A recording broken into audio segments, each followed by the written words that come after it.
Good evening, one and all present to hear my words. First of all, thank you so much. நான் இன்னைக்கு எடுத்திருக்க topic பார்த்தீங்கன்னா பாமரனின் Bhagavad Gita written by நம்ம founder sir Murali sir. And first thing பார்த்தீங்கன்னா thank you so much எனக்கு இந்த opportunity கொடுத்ததுக்கு. அதே மாதிரி இதுதான் நான் ஃபர்ஸ்ட் டைம் ஒரு பகவத்கீதை புக் வந்து லைக் ரொம்ப தமிழ்ல வந்து எளிமையான முறையில நானும் நினைச்சேன். லைக் ஃபார் எக்ஸாம்பிள் வந்து நம்ம டெம்பிள்க்குலாம் போவோம், கோவில்லலாம் சில வார்த்தைகள்லாம் செதுக்கி வச்சிருப்பாங்க. ஸோ வந்து அந்த டைம்ல பார்க்கும்போது எனக்கு புரிஞ்சது வரைக்கும் தான் நான் படிப்பேன். அது புரியாததை பார்த்தீங்கன்னா அவ்வளோதான், நான் அதை இக்னோர் பண்ணிட்டு வந்துடும். பிகாஸ் அந்த வேர்ட்ஸ் எல்லாமே நம்மளுக்கு அண்டர்ஸ்டாண்ட் பண்ணிக்க முடியாது அப்படின்னு சொல்லிட்டு. ஸோ இந்த புக் ரிவ்யூ வரும்போது நான் அப்படிதான் நினைச்சேன். ஸோ இந்த வேர்ட்ஸ் எல்லாமே எப்படி இருக்குமோ, நம்மளுக்கு புரியுமோ அப்படின்னு சொல்லிட்டு தான் நான் வந்து பிளாங்கா தான் இருந்தேன். பட் அதுக்கப்புறமா லைக் எனக்கு கொடுத்துருக்க 4 சாப்டர்ல நான் ஒன்னா எடுக்கும் போது அப்படிதான் இதோட ஃபுல் இதுவும் அண்டர்ஸ்டாண்ட் பண்ணி லைக் இது ஒரு ஈஸி ஃபார்மேட்ல நம்ம ஃபவுண்டர் சார் வந்து நம்மளுக்கு டிஸ்கிரைப் பண்ணியிருக்காங்க அப்படின்னு சொல்லிட்டு நான் அண்டர்ஸ்டாண்ட் பண்ணிக்கிட்டேன். அண்ட் பாத்தீங்க அப்படின்னா நான் வந்து ரொம்ப எக்ஸ்பீரியன்ஸ்டான பர்சன் அண்ட் சேவாலயால யாரெல்லாம் ரொம்ப தமிழ் நல்லா தெரிஞ்சுட்டு கரைச்சி குடிச்சிருக்கு அவங்களதான் வந்து புக் ரிவ்யூ எல்லாம் பண்ண வைப்பாங்க அப்படின்னு சொல்லிட்டு தான் நான் நினைச்சிட்டு இருந்தேன். ஆனா இவ்வளோ சீக்கிரமா வந்து லைக் எனக்கு இந்த ஆப்பர்ச்சுனிட்டி கிடைக்கும் அப்படின்னு சொல்லி தான் நான் ஆக்சுவலி எக்ஸ்பெக்ட் பண்ணல. So first of all thank you so much founder sir and BGV team. So வந்து இப்போ நான் வந்து என்னோட சாப்டருக்குள்ள போறேன். எனக்கு வந்து அத்தியாயம் வந்து 41, 42, 43 அண்ட் 44 கொடுத்துருக்காங்க. ஸோ ஃபர்ஸ்ட் டாபிக் பார்த்தீங்க அப்படின்னா சம்பவாமி சம்பவாமி யுகே யுகே அப்படின்னு சொல்லிட்டு தான் நம்மளோட ஃபர்ஸ்ட் டாபிக். இதுல பாத்தீங்கன்னா கிருஷ்ணரும் அர்ஜுனோட தான் கான்வர்சேஷன் போகுது. லைக் எப்படின்னா கிருஷ்ணர் வந்து அர்ஜுனன் கிட்ட சொல்றாரு, விசிபிளா சார்? Okay okay. லைக் எப்படி ஸ்டார்ட் பண்றாங்க அப்படின்னா, எனக்கும் பிற இதுக்கு முன்னாடி வந்து நிறைய பிறவிய வந்து நான் எடுத்துட்டு வந்திருக்கேன். அதே மாதிரிதான் லைக் அர்ஜுனனுக்கும் சொல்றாரு, நீங்களும் வந்து நிறைய பிறவிங்கெல்லாம் எடுத்துட்டு வந்திருப்பீங்க. ஆனா இதுக்கு முன்னாடி நீங்க எடுத்துட்டு வந்த பிறவியோட நினைவு வந்து உங்களுக்கு எதுவுமே இருக்கவே இருக்காது. சோ அதே மாதிரிதான் மனுஷங்களுக்கும். மத்தவங்க வந்து இதுக்கு முன்னாடி எவ்வளவோ பிறவி எல்லாம் எடுத்துட்டு வந்திருக்கலாம். அவங்க வந்து இதுக்கு முன்னாடி ஒரு பாயா இல்ல கேர்ள் இல்லைன்னா ஃபார் எக்ஸாம்பிள் அவங்க வேற இதுக்கு முன்னாடி இருக்க பிறவி எல்லாம் அவங்க நிறைய போஸ்டிங்ல இருந்துட்டு இப்போ இதுக்கு முன்னாடி அதெல்லாம் எவ்வளவோ இருந்திருக்கலாம். ஆனா அவங்களுக்கு எதுவுமே ஞாபகத்திலேயே வராது அப்படின்றத கிருஷ்ணர் சொல்றாரு. அப்படிப்பட்ட வரத்தை வந்து நான் வந்து மனுஷங்களுக்கு கொடுத்திருக்கேன் அப்படின்னு சொல்றாரு. சோ அந்த டைம்ல பாத்தீங்கன்னா ஆனா நான் அப்படி கிடையாது, நான் வந்து ஒரு பரமாத்மா. நான் வந்து எப்படி அவதாரம் எடுக்கணும் அப்படின்னு சொல்லிட்டு எந்த டைம்ல எடுக்கணும், அது எடுக்கணுமா வேணாமா, எந்த இடத்துல எடுக்கணும், எப்படி எடுக்கணும், சோ என்ன மாதிரி ஒரு தோற்றத்துல எடுக்கணும் அப்படின்னு சொல்லிட்டு அவரால எடுக்க முடியும் அப்படின்னு சொல்லிட்டு கிருஷ்ணர் வந்து சொல்றாரு. சோ அவதாரம் அப்படின்ற ஒரு வார்த்தை பாத்தீங்க அப்படின்னா சான்ஸ்கிரிட் வேர்டு. சோ இப்போ ரீசன்ட் டேஸ்ல வந்து அவதாரம் நம்மளே கூட வீட்டுல சொல்லுவோம். லைக் இது என்ன, இது ஒரு அவதாரமா இருக்கு அப்படின்னு சொல்லிட்டு நம்மளே கூட யூஸ் பண்ணுவோம் இந்த வேர்ட்ஸ் எல்லாம். ஆனா அது வந்து பாத்தீங்கன்னா ஒரு சமஸ்கிருத வேர்டா. பட் நம்ம தமிழ்ல வந்து இப்போ அது தமிழ் மொழியாவே ஆயிடுச்சு அப்படின்னு சொல்லிட்டு சொல்றாங்க. சோ அதுக்கு அர்த்தம் அப்படின்னா லைக் வந்து இப்போ ஒரு கடவுள் இறங்கி ஒரு மனிதனாக தோன்றும் பொழுது அத வந்து அவதாரம் எடுத்து வராரு அப்படின்னு சொல்லிட்டு நம்ம படத்திலேயே கூட பார்த்திருப்போம். லைக் கடவுள் எடுத்த அவதாரத்துல தசாவதாரம் படமும் வந்திருக்கு. சோ அந்த மாதிரி அவர் ஒரு மேல போஸ்டிங்ல இருந்து லைக் கடவுளா இருந்துட்டு ஒரு மனிதரா திகழ்ந்து வரும்போது அததான் அவங்க வந்து அவதாரம் எடுக்கிறாங்க அப்படின்னு சொல்லிட்டு சொல்றாங்க. சோ அந்த டைம்ல வந்து நம்ம எதுக்காக பிறந்தோம் அப்படின்னு சொல்லிட்டு உணர்பவங்க வந்து லைக் நம்ம உணர்ந்துட்டோம் நம்ம எதுக்காக பிறந்தோம் அப்படின்னு சொல்லிட்டு நம்ம நினைச்சிட்டாலே நம்மளோட லைஃப் வந்து ரொம்பவே வாழ்க்கை வந்து சிறப்பா இருக்கும். அதுவே எதுக்குதான் பிறந்தோம், எதுக்காக தான் நம்ம பிறந்தோன்னே தெரியல அப்படின்னு சொல்லிட்டு நம்ம நினைச்சிட்டு இருந்தோம்னு வச்சுக்கோங்களேன், அந்த வாழ்க்கையே பாத்தீங்க அப்படின்னா பிரச்சனையாதான் போகும் அப்படின்னு சொல்லிட்டு சொல்றாங்க. அதே மாதிரிதான் ஒரு டைம்ல வந்து திருவண்ணாமலையில வந்து ரமண மகரிஷி அவர் வந்து ஒரு தியானத்துல ஆசிரமத்துல அமர்ந்து இருக்கிறாரு. சோ அவர் எதிரில உட்கார்ந்துட்டு இருக்கவர் பாத்தீங்க அப்படின்னா தூங்கிட்டாரு ஆக்சுவலி. சோ அவர் கூட இருக்கவங்க எல்லாருமே வந்து எதிரிலதான் இருக்காங்க, தியானத்துல தான் இருக்காங்க. அதுல பக்கத்துல இருக்கவர் வந்து ரமண மகரிஷியிடம் சொல்றாரு, இந்த மாதிரி உங்க எதிரில இருக்கவர் தூங்கிட்டாரு அப்படின்னு சொல்லிட்டு. அதுக்கு ரமண மகரிஷி சொல்றாரு, நீ உன் வேலையை பாரு அப்படின்னு சொல்லிட்டு சொல்றாரு. ஏன் அப்படின்னா இப்போ நம்ம தியானத்துல இருக்கும் பொழுது கூப்பிட்டு நம்மள எதிரில இருக்கவங்க தூங்கிட்டாங்க அப்படின்னு சொன்னா அப்ப நீங்க வந்து தியானம் பண்ணலன்னு தானே அது அர்த்தம். சோ வந்து அந்த டைம்ல அவர் வந்து தியான நிலையில இல்லாம மத்தவங்கள பாத்துட்டு இருந்திருப்பாரு. இப்ப நம்மளே கூட பிரேயர் சாங்ல எல்லாம் பாத்தீங்க அப்படின்னா கண்ணை மூடிட்டு இருக்க சொன்னா கண்டிப்பா கண்ணை மூடிட்டு இருக்க மாட்டோம். கண்ணை ஓபன் பண்ணிட்டு அப்பதான் நம்மளுக்கு தெரியும் எதிரில இருக்கவங்க என்ன பண்றாங்கன்னு சொல்லிட்டு நம்ம அப்பதான் நம்மளுக்கு தேவையில்லாத பிரச்சனை கண்டுபிடிக்கிறது இது எல்லாமே தெரியும். இதுவே அவங்கவுங்க அவங்களோட வேலையை பார்த்துட்டு இருந்தோம்னு வச்சுக்கோங்களேன், யாருக்குமே வந்து பிரச்சனையும் கிடையாது. அவங்கவுங்க வேலையை அவங்கவுங்க பார்த்துப்பாங்க அப்படின்னு சொல்லிட்டு விட்டுட்டாலே எல்லாமே நன்மைக்கே தான் அப்படின்னு சொல்லிட்டு நீங்க சொல்றாங்க. அதே மாதிரி எந்த வேலையுமே அதுல வந்து நம்மளுக்கு தெரிஞ்சிருச்சு அப்படின்னா அந்த டைம்ல நம்மளுக்கு ஒரு தெளிவு வரும்.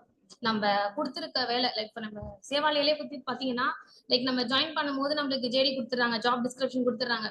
சோ அதை நம்ம புரிஞ்சு தெரிஞ்சுக்கிட்டு நம்ம அந்த வேலையை பண்ணோம்னு வச்சுக்கோங்களேன், கண்டிப்பா நம்ம சஸ்டெயின் பண்ணலாம் அந்த ஜாப்ல. அப்படி இல்ல நம்ம புரியாம தெரியாம தான் நம்ம அதுல தேவையில்லாம கான்வர்சேஷன் லைக் இது இப்படி பண்ணா நல்லா இருக்குமோ அப்படின்னு சொல்லிட்டு நம்ம அந்த கொடுத்திருக்கிற வேலையை நம்மள புரிஞ்சிக்காம நம்ம வந்து வேலை செய்யறதுனாலதான் நம்ம சஸ்டெயின் பண்ண மாட்டேங்கிறோம். சோ வந்து இதுதான் அவங்க சொல்ல வராங்க. அதே மாதிரி வந்து ஒரு சுவாரஸ்யமான நிகழ்வு என்ன அப்படின்னா, இப்போ நம்ம நிறுவனத்திலேயே வந்து நம்ம இப்போ ஒரு ஈவெண்ட்டுக்காக சீஃப் கெஸ்ட் புக் பண்றதுக்காக ஒரு ஒருத்தரை போய் பார்க்க போனோம். அந்த டைம்ல பாத்தீங்க அப்படின்னா அங்க ஒரு வெயிட்டிங் ஹால்ல ஒரு லேடி வெயிட் பண்ணிட்டு இருக்காங்க. சோ அந்த டைம்ல நம்மளும் அவங்க கூட தான் வெயிட் பண்றோம். அங்க இருக்க ஆபீசர் ஒருத்தர் வந்து அவங்க கிட்ட கேக்குறாங்க, அழுதுட்டு இருக்காங்க ரொம்ப. சோ கூப்பிட்டு கேக்குறாங்க, ஏன் அழுகுறீங்க அப்படின்னு சொல்லிட்டு கேக்குறாங்க. அந்த டைம்ல அந்த லேடி சொல்றாங்க, நான் வந்து ரிட்டையர்மெண்ட் ஆகுற ஸ்டேஜ்ல இருக்கேன் நானு. சோ வந்து நான் என்னோட ஐயா கிட்ட வேலையை வந்து லைக் ஒர்க் எக்ஸ்டென்ஷன் பண்றதுக்காக ரெக்கமெண்டேஷன் கேட்டு வந்திருக்கேன் அப்படின்னு சொல்லிட்டு கேக்குறாங்க. அவங்க வந்து வேலை செய்து 30 வருடம் ஆகுது. 35,000 சம்பளத்துக்கு அவங்க வந்து வேலை செஞ்சுட்டு இருக்காங்க இத்தனை வருஷமா. சோ அதனால அவங்க சொல்லிட்டு ஃபீல் பண்றாங்க, லைக் வந்து இப்போ இந்த சம்பளம் மட்டும் எனக்கு இல்ல அப்படின்னா என் குடும்பத்தை வந்து என்னால பாத்துக்கவே முடியாது. சோ அப்படி அதனால அதை நினைச்சு எனக்கு அழுகையா வருது. சோ வந்து நான் வந்து ரெக்கமெண்டேஷனுக்காக நான் வந்திருக்கேன் அப்படின்னு சொல்லிட்டு கேக்குறாங்க. சோ அந்த டைம்ல வந்து அந்த ஆபீசர் கேக்குறாரு, நீங்க என்னமா போஸ்டிங்ல இருந்தீங்க, என்ன வேலை செஞ்சுட்டு இருந்தீங்க அப்படின்னு சொல்லிட்டு கேக்குறாரு. அதுக்கு அவங்க சொல்றாங்க, துபாஷி அப்படின்னு சொல்லிட்டு சொல்றாங்க. அவருக்கு புரியல. திருப்பி கேக்குறாங்க, என்ன வேலை அப்படின்னு சொல்லிட்டு கேட்கும் பொழுது திருப்பி அவங்க வந்து துபாஷி அப்படின்னு சொல்றாங்க. சரி ஓகே, நீங்க என்னமா வேலை செய்வீங்க அப்படி அதுக்கு அப்படின்னு சொல்லிட்டு கேட்கும் பொழுது, ஐயா வரும்போது வருவேன், ஐயா போகும்போது போயிடுவேன் அப்படின்னு சொல்லிட்டு சொல்றாங்க. சோ இவருக்கு ஒண்ணுமே புரியல. திருப்பி கேக்குறாரு. அவங்க மறுபடியும் அதேதான் சொல்றாங்க, ஐயா வரும்பொழுது வருவேன், ஐயா போகும்போது போயிடுவேன் அப்படின்னு சொல்லிட்டு சொல்றாங்க. இவர் மீண்டும் மீண்டும் அவங்க கேட்கும் போது அதேதான் சொல்றாங்க. அந்த அதிகாரிக்கு ஒண்ணுமே புரியல ஆக்சுவலா. சோ வந்து துபாஷி அப்படின்னா என்னன்னா, அது வந்து பிரிட்டிஷ் இந்தியா காலத்துல பாத்தீங்கன்னா அது ஒரு டெசிக்னேஷன். அது எதுக்காக பயன்படுத்தப்பட்டாங்க அப்படின்னா, லைக் ஃபாரினர்ஸா இருக்கட்டும், லைக் அந்த டைம்ல வந்து அந்த அதிகாரிங்க வந்து பேசுறது நம்ம தமிழ் மக்களுக்கு புரியணும், நம்ம தமிழ் மக்கள் பேசுறது அவங்களுக்கு புரியணும். சோ வந்து ஒரு 2 மொழியை தெரிஞ்சவங்களுக்கு பேரு தான் துபாஷி அப்படின்னு சொல்லிட்டு இங்க சொல்றாங்க. சோ அந்த டைம்ல அவங்க பேசுறத கன்வர்சேஷன் லைக் எப்படின்னா நம்ம டிரான்ஸ்லேட் பண்றோம் பாத்தீங்களா. சோ அதுக்கான அந்த காலத்துல வந்து ஆட்சிக்காக வந்த போஸ்டிங் தான் இது. ஆனா இப்போ அவங்க வந்து இந்த 30 வருஷமும் கடந்துட்டாங்க. ஆனா அவங்களுக்கு அந்த வேலை ஏன் செய்யறோம், எதுக்காக செய்யறோம், இப்ப அந்த வெள்ளையர்களே பாத்தீங்கன்னா வெளியேறிட்டாங்க. ஆனாலுமே அந்த இடத்துல அவங்க வேலை செஞ்சுட்டு இருக்காங்க. அது தெரியாம அவங்க வந்து கேக்குறாங்க, எனக்கு இன்னும் வந்து ரெக்கமெண்டேஷன் பண்ணுங்க, ஒர்க் எக்ஸ்டென்ஷனுக்கு கொடுங்க அப்படின்னு சொல்லிட்டு அவங்க கேக்குறாங்க. ஆனா அவங்களுக்கு வந்து அது தெரியாது, அவங்க என்ன போஸ்டிங்ல இது வரைக்கும் இருந்திருக்காங்க அப்படின்னு சொல்லிட்டு எதுவுமே அவங்க தெரியாது. சோ இதுல என்ன சொல்ல வராங்க அப்படின்னா இந்த ஸ்லோகம்ல, நம்ம என்ன வேலை பண்றோம்ன்றதுக்கு ஃபர்ஸ்ட் நம்மளுக்கு தெளிவு இருக்கணும். லைக் எத்தனை வருஷம் நம்ம ஒர்க் பண்றது வேண்டாம், நீங்க என்ன பண்ண போறீங்க பாருங்க. இவங்க 30 வருஷமா ஒரு 35,000 ரூபாய் சம்பளத்துல இருக்காங்க. ஆனா அவங்க என்ன வேலை செய்யறாங்கன்னு சொல்லிட்டு அவங்களுக்கே தெரியாம இவ்வளவு நாளா இருந்துட்டு வந்திருக்காங்க. சோ அததான் இதுல சொல்ல வராங்க. Next slide.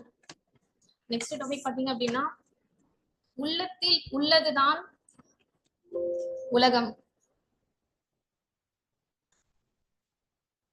இதுல வந்து லைக் என்ன சொல்றாங்க அப்படின்னா, அவங்களோட பிறவியோட ரகசியத்தை புரிஞ்சுட்டாங்க அப்படின்னா அவங்களுக்கு மறுபிறப்பே கிடையாதாம், மறுபிறவியே கிடையாதாம். சோ அததான் இதுல சொல்ல வராங்க. இப்போ ஒருத்தவங்களோட பிறவியோட ரகசியம் அவங்களுக்கு தெரிஞ்சிச்சு அப்படின்னா அவங்க வந்து பிறப்பே எடுக்க மாட்டாங்க, அவங்களுக்கு ஒரு பிறப்பே கிடையாது அப்படின்னு சொல்லிட்டு தான் இந்த 9th ஸ்லோகம்ல சொல்றாங்க. பிறவியோட ரகசியம் அதுதான் நம்ம லாஸ்ட் ஸ்லைட்ல பார்த்தோம். லைக் அவங்களுக்கு தெரிஞ்சுட்டு வேலையை வந்து எதுவுமே இது பண்ணாம இருக்கிறது தான். சோ அப்ப என்ன சொல்ல வராங்க அப்படின்னா, தர்மம் எப்பொழுதெல்லாம் அழிதோ அப்போதெல்லாம் அதர்மம் தலைவிரித்தாடுமா. சோ அந்த டைம்ல நல்லவர்களை வந்து நம்ம காக்கிறதுக்கும் தீயவர்களை அழிக்கிறதுக்கும் தர்மத்தை நிலைநிறுத்தும் பொழுது மீண்டும் மீண்டும் யுகங்கள் எடுப்பாரா நம்மளோட கண்ணன். இததான் வந்து கடவுள் வந்து நம்மளுக்கு வந்து ஒரு பிறவி ரகசியம் அப்படின்னு சொல்லிட்டு சொல்றாங்க. சோ அந்த ரகசியத்தை நம்ம தெரியும் போதுதான் முக்தி அடைவாங்க அப்படின்னு சொல்லிட்டு வள்ளுவர் வந்து 2 வரியில சொல்றாரு.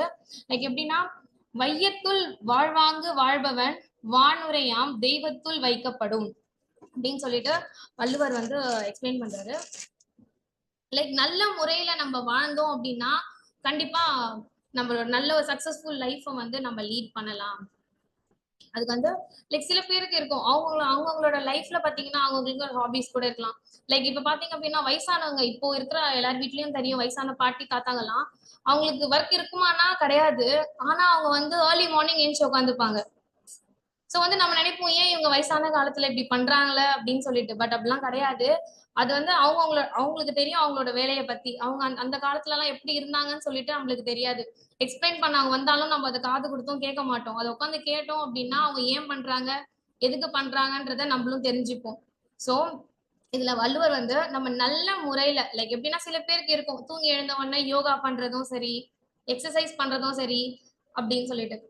சோ அந்த டைம்ல நம்ம வீட்டு சைட்ல எல்லாம் பாத்தீங்க அப்படின்னா ஒருத்தவங்க நல்லா வேலைக்கு போயிட்டு வராங்க, சாப்பிடுறாங்க, தூங்குறாங்க அப்படின்னா கண்டிப்பா அதை வந்து புறம் பேச 1000 பேர் இருப்பாங்க அதே ஊர்ல. கண்டிப்பா அது உங்க வேலையை தான் நீங்க செய்றீங்க. நீங்க வரீங்க, நீங்க வேலைக்கு போறீங்க, உங்க காசு நீங்க சாப்பிடுறீங்க, தூங்குறீங்க. ஆனா நீங்க அவங்க கிட்ட சண்டை போட்டாலும் தப்பு, போடலனாலும் தப்பு. அதுதான் அவங்களோட கூற்று. லைக் எப்படின்னா எப்ப பார்த்தாலும் அவங்க வந்து புறம் பேசிட்டே தான் இருக்க போறாங்க. ஆனா நீங்க எப்படி இருக்கணும், எப்படி இருக்க போறீங்கன்றது உங்க கையில தான் இருக்கு.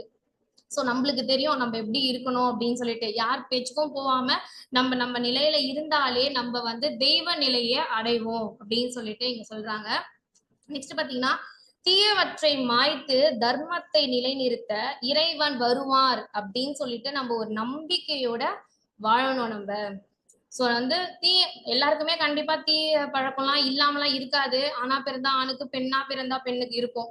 சோ அதுல இருந்து தாண்டி நீங்க வருவதுதான் நீங்க வந்து உங்களோட வாழ்க்கையோட நிலையை நீங்க அறிந்து அப்பதான் நீங்க முக்தி அடைவீங்க.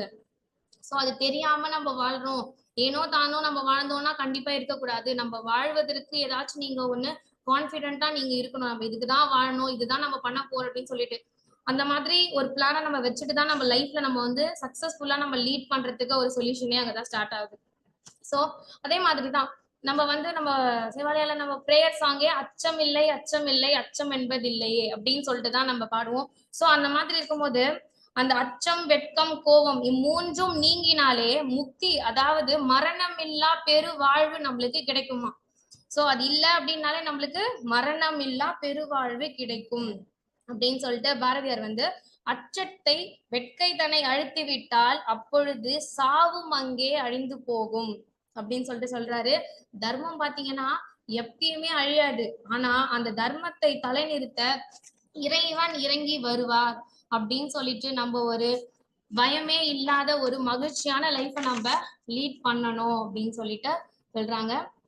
சோ பாத்தீங்கன்னா இப்போ நம்ம மனம் வந்து ரொம்ப தூய்மையா இருந்துச்சு அப்படின்னா அந்த உலகம் வந்து எப்படி அமையுமான்னு பாருங்க. நம்ம மனநிலையை பொறுத்துதான் எல்லாமே இருக்கு. சோ நம்ம வந்து நம்ம மனசுக்கு ஏற்றபடிதான் எல்லாமே இருக்கும். நம்ம யார்கிட்ட எப்படி பழகுறோமோ அதேதான் அவங்களும் நம்மளுக்கு திருப்பி பழகுவாங்க கண்டிப்பா. இப்போ ஃபார் எக்ஸாம்பிள் நம்ம கோபக்காரங்களா இருந்தோம்னு வச்சுக்கோங்களேன், நம்மள எதிரில இருப்பவங்களும் கண்டிப்பா கோபக்காரங்களா தான் தென்படுவாங்க நம்மளுக்கு. இதுவே நம்ம சந்தோஷமா இருந்துட்டோம்னு வச்சுக்கோங்க, நம்மள சுற்றி இருக்கவங்க எல்லாருமே பாத்தீங்கன்னா சந்தோஷமா தான் நம்மளுக்கு தென்படுவாங்க. அதே மாதிரிதான் நம்ம வந்து அகிம்சாவதியாக இருந்து விட்டால் இந்த உலகத்தில் உள்ள அனைத்து இம்சையும் அழிந்து போய்விடும் அப்படின்னு சொல்லிட்டு சொல்றாங்க. இந்த அர்த்தத்தில் தான் கண்ணபிரான் வந்து நீங்க எந்த வடிவில் என்ன பாக்குறீங்களோ அந்த வடிவிலே அவர் தோற்றம் அளிப்பாராம் நம்மளுக்கு. சோ இத சொல்லும் பொழுதுதான் மகாத்மா காந்தி அவருடைய அகிம்சை தத்துவத்தையும் இங்க நம்மளுக்கு சொல்றாரு. சோ இந்த சாப்டர் இதோட இது நெக்ஸ்ட் சாப்டர் வர்ணம் என்பது தொழிலாளே. இது பாத்தீங்கன்னா இது வந்து ஒரு முக்கியமான ஸ்லோகம்னு சொல்லுவோம். லைக் வந்து பெரும்பால் பாத்தீங்கன்னா இந்த ஸ்லோகத்தை வந்து தவறாதான் வந்து புரிஞ்சு கொள்றாங்க இந்த ஸ்லோகத்தையே. ஃபார் எக்ஸாம்பிள், இப்ப வந்து ஒரு பொருளை வந்து நம்ம உற்பத்தி செய்யறோம் அப்படின்னா அதுக்கு வந்து என்னென்னலாம் டிபார்ட்மெண்ட்ஸ் இருக்கணும், அதுக்கு என்னென்னலாம் அறிவுலாம் நம்மளுக்கு இருக்கணும் அப்படின்றத நம்ம ஃபர்ஸ்ட் தெரிஞ்சுப்போம்.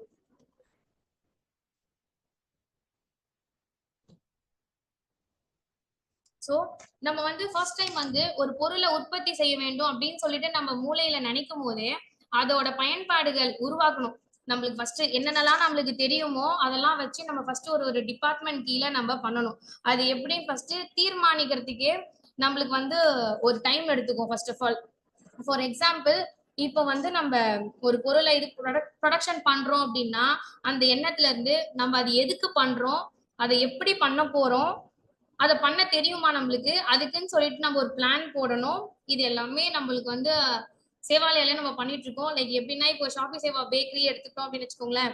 அவங்க ஃபர்ஸ்ட் இப்போ ஒரு மெஷின் வாங்குறாங்க அப்படின்னா கண்டிப்பா அந்த மெஷினுக்கு ஃபர்ஸ்ட் ஒரு கொட்டேஷன் இருக்கும். அந்த ப்ராஜெக்ட்ல நம்ம போகணும், அதுக்கப்புறம் கிளைம் பண்ணணும், அது அப்ரூவல் வாங்கணும். அது வந்ததுக்கு அப்புறமா திருப்பி என்னென்னலாம் பொருள்லாம் நம்ம தயாரிக்கணும் அப்படின்னு சொல்லி நினைச்சிருக்கோமோ அதுக்கான இன்கிரீடியன்ஸை வாங்கணும்.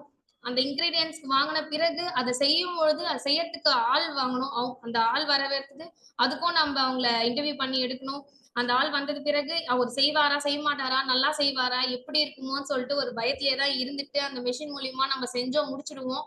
செஞ்சு முடிச்ச பிறகு அதுக்கு பேக்கிங் ப்ராசஸும் இருக்கு, அதுக்கு எக்ஸ்பிரி டேட் சொல்லிட்டு இந்த மாதிரி லாங் ப்ராசஸ்ல ஃபர்ஸ்ட் நம்ம ஒரு உற்பத்தின்னு ஸ்டார்ட் பண்ணாலே இவ்வளோ டிபார்ட்மெண்ட்ஸ் இருக்கு. ஸோ வந்து பாத்தீங்கன்னா அவங்க வந்து ஒரு 4 டிபார்ட்மெண்ட்டா வந்து சொல்றாங்க. ஃபர்ஸ்ட் திங் அறிவு அப்படின்னு சொல்லிட்டு ஒரு திரை இருக்கணுமா. அதுக்கப்புறமா செக்யூரிட்டி டிபார்ட்மெண்ட் பாதுகாப்புக்கு அப்படின்னு சொல்லிட்டு, லைக் எதுக்காக அந்த பாதுகாப்புக்குன்னு சொல்றாங்க அப்படின்னா அவங்க வந்து லைக் பாத்தீங்க அப்படின்னா இப்ப நம்ம செய்யற விஷயம், இப்ப நம்ம ஆட்களை வச்சு செய்யறோம் ஒரு நிறுவனத்துல அப்படின்னா அவங்க வந்து அந்த காலத்துல எப்படி சொன்னாங்க அப்படின்னா ஒரு மிலிட்ரி அசோசியேஷன் அந்த மாதிரி இருக்கவங்க எல்லாம் அந்த ஆப்போசிட் எனிமி கண்ட்ரிக்கு அந்த அவங்களோட பிளானை வந்து வித்துருவாங்களாம். லைக் இவங்க பண்றாங்க அப்படின்னு சொல்லிட்டு அந்த ஆளே கூட அவங்களோட கூட இருக்கலாம். ஸோ அந்த பிளான் எல்லாமே அவங்க தெரிஞ்சுக்கிட்டு இவங்க இதுதான் பண்ண போறாங்க அப்படின்ற ஒரு பிளானை வந்து அவங்களோட எனிமி கண்ட்ரிக்கு அவங்க வந்து வித்துடுவாங்க.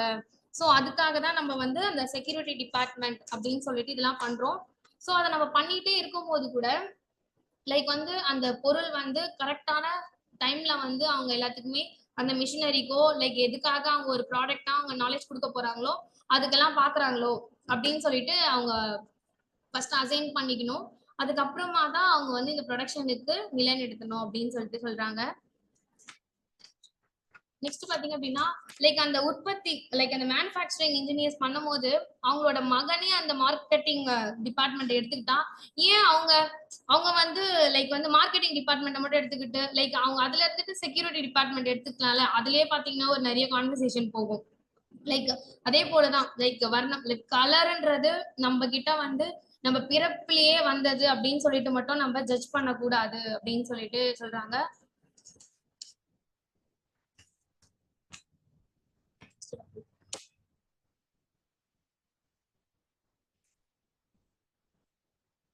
கர்மமே கண்ணாயினார். இதுல பாத்தீங்க அப்படின்னா ஃபர்ஸ்ட் வந்து ஒரு மிகவும் ஒரு பொருளாக இருக்கக்கூடிய ஸ்லோகம் இது இந்த ஸ்லோகம் லாஸ்ட் ஸ்லோகம் இதை பாத்தீங்க அப்படின்னா தவறான பொருளா நினைச்சிட்டுதான் இதை வந்து எல்லாருமே நினைச்சிட்டு இருப்பாங்க. இதுல எப்படின்னா லைக் ஜாதி மதம் இது எல்லாமே பேசுகின்றது மட்டுமே கிடையாது. ஒரு ஞானத்தினாலேயோ இல்ல நம்ம செய்யற வேலையாலேயோ தான் இது எல்லாமே பத்தி நம்ம பேசுறோம்.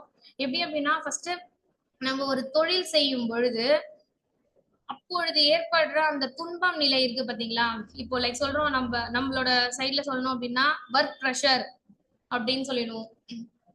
சோ அந்த மாதிரி சொல்லும் பொழுது கண்டிப்பா இந்த வார்த்தை இல்ல இதெல்லாம் வந்து எதனால வரும் அப்படின்னா நம்மளோட செய்யற வேலைய நம்ம புடிச்சு பண்றோம் அப்படின்னா கண்டிப்பா நேரம் பசி இதெல்லாம் தெரியாமையே நம்ம பண்ணுவோம். லைக் இப்போ இந்த ஒர்க்கை நம்ம முடிக்க போறோம், இந்த ஒர்க்கை எனக்கு அசைன் பண்ணிட்டாங்க, இந்த ஒர்க்ல எனக்கு இன்ட்ரெஸ்டடா இருக்கு, நான் இந்த ஜாபுக்கு ஓகே அப்படின்னு சொல்லிட்டு நீங்களே ஃபர்ஸ்ட் நீங்க ஸ்டெடியா இருந்துக்கிட்டீங்க அப்படின்னா நீங்க வந்து கண்டிப்பா உங்களுக்கு டைமும் இருக்காது. லைக் எப்படின்னா நீங்க வீட்டுக்கு போகணும் அப்படின்ற ஒரு டைம் வந்தா கூட நீங்க எழுந்து போக மாட்டீங்க. பசி வந்தாலுமே நீங்க எப்படி சொல்றது அந்த டைமை விட்டுட்டு நீங்க அந்த வேலையை முடிக்கிற வரைக்கும் உங்களுக்கு இந்த டிஸ்ட்ராக்ஷன் எதுவுமே கண்டிப்பா இருக்காது. அப்படி ஒன்ஸ் நீங்க வந்து நினைச்சிட்டீங்க என்ன இந்த ஒர்க் நான் தான் செய்யணுமா, இதை நீங்க தான் பண்ணணுமா அப்படின்னு சொல்லிட்டு நீங்க நினைச்சிட்டீங்க அப்படின்னா கண்டிப்பா நீங்க வந்து அந்த ஒர்க்கை வந்து ஃபுல்ஃபில்லா பண்ணிட்டு போக முடியாது. அப்படி அந்த டைம்ல நீங்க இந்த மாதிரி நினைச்சுக்கிட்டு என்னதான் ஹார்ட் ஒர்க் பண்ணாலுமே கண்டிப்பா நீங்க சக்சஸ்ஃபுல்லா பண்ணி முடிக்க முடியாது. ஸோ எந்த ஒரு டிஸ்ட்ராக்டும் இல்லாம ஒர்க் பண்ணா மட்டுமே நீங்க வந்து கண்டிப்பா ஒரு சக்சஸ்ஃபுல்லா நீங்க லைஃப லீட் பண்ணலாம் அப்படின்னு சொல்றாங்க. அதே மாதிரி நம்ம வந்து இதுக்கு இவங்க ஒரு எக்ஸாம்பிள் சொல்றாரு. லைக் மகாத்மா காந்தி நம்ம வேலை செய்யும் பொழுது மிஷின் லைஃபா இருக்கணும் அப்படின்னு சொல்லிட்டு சொல்ல வராரு. ஏன் அப்படின்னா லைக் வந்து இது வரைக்கும் எந்த மிஷின் ஆச்சு சொல்லியிருக்கா நான் டயர்டா இருக்கேன், என் பக்கத்துல உட்காந்துட்டு இருக்க மிஷின் வந்து வேலையே செய்ய மாட்டேங்குது, நான் மட்டும் ஏன் வேலை செய்யணும் அப்படின்னு சொல்லிட்டு கண்டிப்பா எந்த மிஷினும் சொல்லாது. அந்த மிஷினுக்கு தேவை நம்ம ஒரு ஆயிலோ கிரீஸோ, நம்மளுக்கு அதுக்கு என்ன கொடுக்கணுமோ இல்ல எலக்ட்ரிக்கோ அதுக்கு அது என்ன சப்போர்ட் அது கேக்குதோ அது கொடுத்துட்டோம்னு வச்சுக்கோங்களேன், அது வேலையை அது பாட்டு சைலண்டா செஞ்சு முடிச்சுட்டு ஆஃப் ஆயிடும். ஸோ மகாத்மா காந்தி பொறுத்த வரைக்கும் எந்த மிஷின் வந்து இப்போ இப்போ நம்மளா இருந்தோம்னு வச்சுக்கோங்களேன், ஒரு ஆபீஸ்ல இருந்தோம்னா என் பர்த்டேக்கு கேக் வெட்டல, என் பர்த்டேக்கு இதை பண்ணல, நான் அந்த ஒர்க்கை நல்லா பண்ணேன் எனக்கு அந்த அப்ரிசியேஷன் வரல, நீங்க அவங்களுக்கு இதை பண்ணீங்க எனக்கு ஏன் பண்ணல, சேலரி அவங்களுக்கு ஹைக் இருக்கு போனஸ் இருக்கு எனக்கு ஏன் பண்ணலன்னு சொல்லிட்டு கண்டிப்பா என் நம்பர் ஆஃப் கான்வர்சேஷன் நம்மளுக்குள்ளவே கண்டிப்பா இருக்கும் இன்னைக்குமே. ஆனா வேலை செய்யும் போது மட்டும் நீங்க மனுஷங்களா கண்டிப்பா இருக்காதீங்க, ஒரு மிஷினா இருங்க அப்படின்னு சொல்லிட்டு மகாத்மா காந்தி சொல்றாங்க. அதுக்கு காரணம் இதேதான். லைக் வந்து எந்த ஒரு மிஷினும் எனக்கு ஆயுத பூஜை கும்பிடலன்னு சொல்லிட்டு கண்டிப்பா சண்டையே போடாது. அந்த மிஷினுக்கு மட்டும் பொட்டு வச்சுங்க, இந்த மிஷினுக்கு மட்டும் வச்சு என்ன ஏன் நீங்க வெள்ளச்சு சாமி கும்பிடல அப்படின்னு சொல்லிட்டு கண்டிப்பா எந்த மிஷினுமே கேட்காது. சோ அதை வச்சுதான் இதெல்லாம் நம்ம வந்து சிந்திக்காமல் இருப்பதுதான் வந்து கர்மமே கண்ணாயினார் அப்படின்னு சொல்லிட்டு சொல்றாங்க. அதே மாதிரி ஃபர்ஸ்ட் ஆஃப் ஆல் இந்த வேர்ட் வந்து எப்படின்னா நான் தான் எக்ஸாம்பிள் சொல்லுவேன். ஏன்னா இந்த புக் ரிவ்யூ கொடுக்கும் போது என்னால இதை பண்ண முடியுமா, கண்டிப்பா பண்ண முடியாதுதான் நினைக்கிறேன், நான் எப்படி அவ்வளவு நேரம் பேசுவேன், கண்டிப்பா முடியாது அப்படின்னு சொல்லிட்டு நான் நினைச்சேன். ஆனா இந்த புக் படிச்சதுக்கு அப்புறமா ஏன் நம்மளால முடியாது, நம்ம வந்து அவங்கதான் பண்ணுவாங்க இவங்கதான் பண்ணுவாங்கன்றத ஃபர்ஸ்ட் நம்ம அழிக்கணும். நம்மளாலையும் பண்ண முடியும், நம்மளும் பண்ணுவோம் அப்படின்ற ஒரு கான்பிடன்ஸ் ஃபர்ஸ்ட் நம்மளுக்கு இருக்கணும். செல்ஃப் கான்பிடன்ஸ் கண்டிப்பா இருக்கணும். இப்ப நிறைய பேர் கூட புக் ரிவ்யூ கொடுத்தவங்க நான் பண்ண மாட்டேன் அப்படின்னு சொல்ல, ஃபர்ஸ்ட் நீங்க அதை சொல்லவே சொல்லாதீங்க. நீங்க உங்களுக்கு வந்துடுச்சு, உங்களுக்கு ஸ்லாட் இந்த டேட் வந்துருச்சுன்னு வச்சுக்கோங்களேன், கண்டிப்பா உங்களுக்கு கொடுத்த சாப்டரை வச்சு நீங்க உட்காந்து படிச்சுட்டு புரியலனா கூட பரவாயில்ல, நீங்க டிபார்ட்மெண்ட் பிஜிபி டிபார்ட்மெண்ட் நீங்க கேட்டா கூட கண்டிப்பா அவங்க ஹெல்ப் பண்றதுக்கு ரெடியா இருக்காங்க. சோ வந்து நம்ம கேட்டோம்னா கண்டிப்பா உங்களாலையும் பண்ண முடியும் இது. சோ வந்து இந்த விஷயத்துல இவங்க என்ன சொல்றாங்க அப்படின்னா நம்ம வந்து எதையுமே பண்ண முடியாது பண்ணக்கூடாது அப்படின்லாம் கண்டிப்பா யாருமே சொல்லல. சோ இந்த பகவத்கீதையில இருந்து நம்ம டெய்லி லைஃப்ல என்ன எடுத்துட்டு போனோம் அப்படின்னா ஃபர்ஸ்ட் நல்ல விஷயங்களை எடுத்துட்டு போகணும், இதனால வர பெனிஃபிட்ஸ் எடுத்துட்டு போகணும். இதை தாண்டி நம்ம ஃபர்ஸ்ட் திங் டிஸ்ட்ராக்டே ஆகக்கூடாது, அதை தான் இங்க சொல்ல வராங்க. சோ வந்து நம்ம ஃபுல் ஒரு 100% ஒரு ஃபுல் பிரீத்தோட நம்ம வேலை செஞ்சோம்னு வச்சுக்கோங்களேன், கண்டிப்பா அதனோட ஹார்ட் ஒர்க் வந்து கண்டிப்பா நீங்க சக்சஸ்ஃபுல்லா இருப்பீங்க. அது உங்களுக்கே தெரியாது, உங்களுக்கே தெரியாம கண்டிப்பா யாராச்சும் ஒரு மூலையாச்சும் உங்களை மானிட்டர் பண்ணி உங்களுக்கு அந்த அப்ரிசியேஷன் கண்டிப்பா இருக்கும். சோ அதை தாண்டி சொல்லிடக்கூடாது.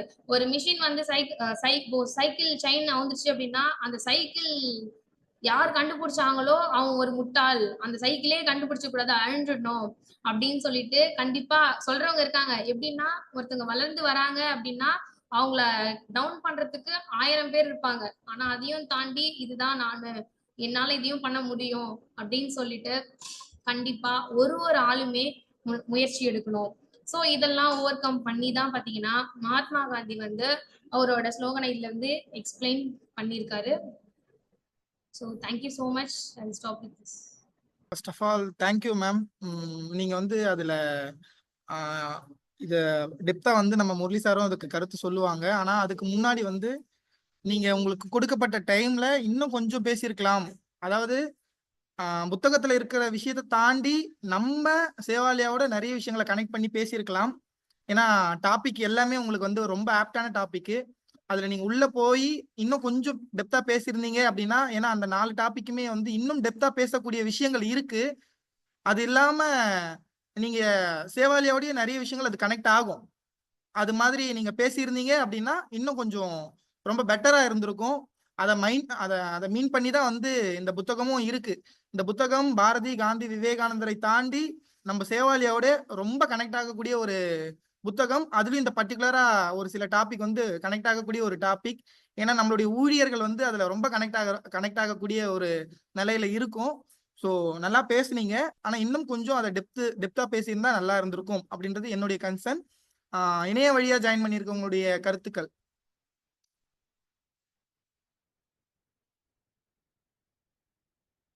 ராஜேஷ் சார்.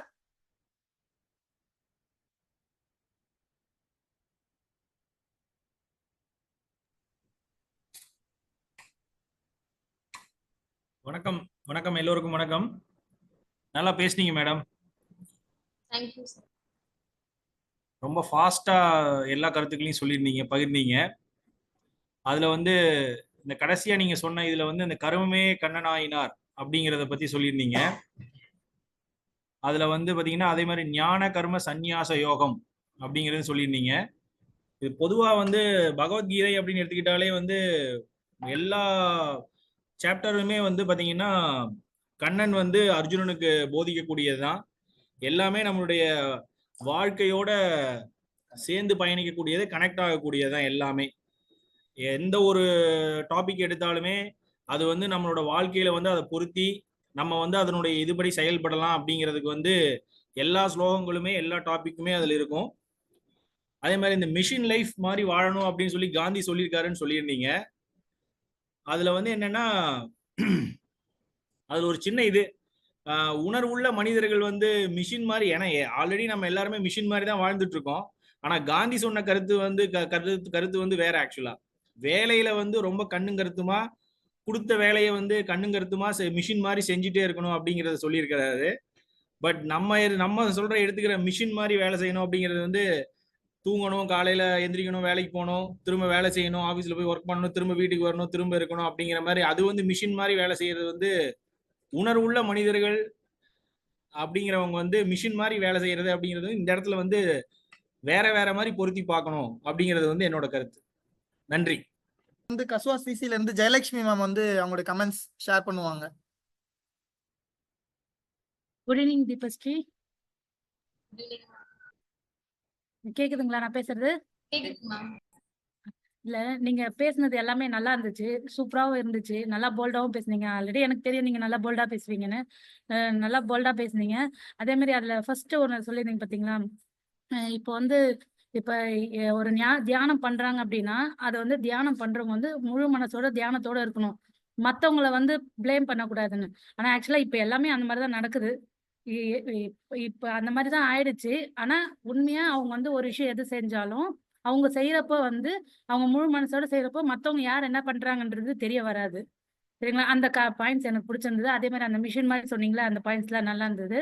தேங்க்யூமா, சூப்பரா சொன்னீங்க. தேங்க்யூ. எல்லாருமே அந்த மிஷினை நல்லா பிடிச்சிருக்காங்க போல.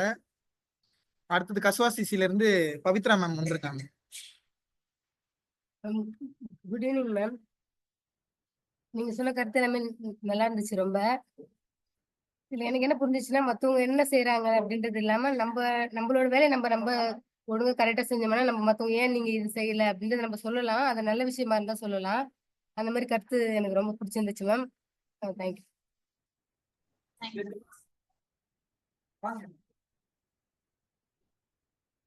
அடுத்ததா பிரைமரி ஸ்டாஃப் அபர்ணா மேம் வந்து அவங்களுடைய கருத்துக்களை பகிர்வாங்க.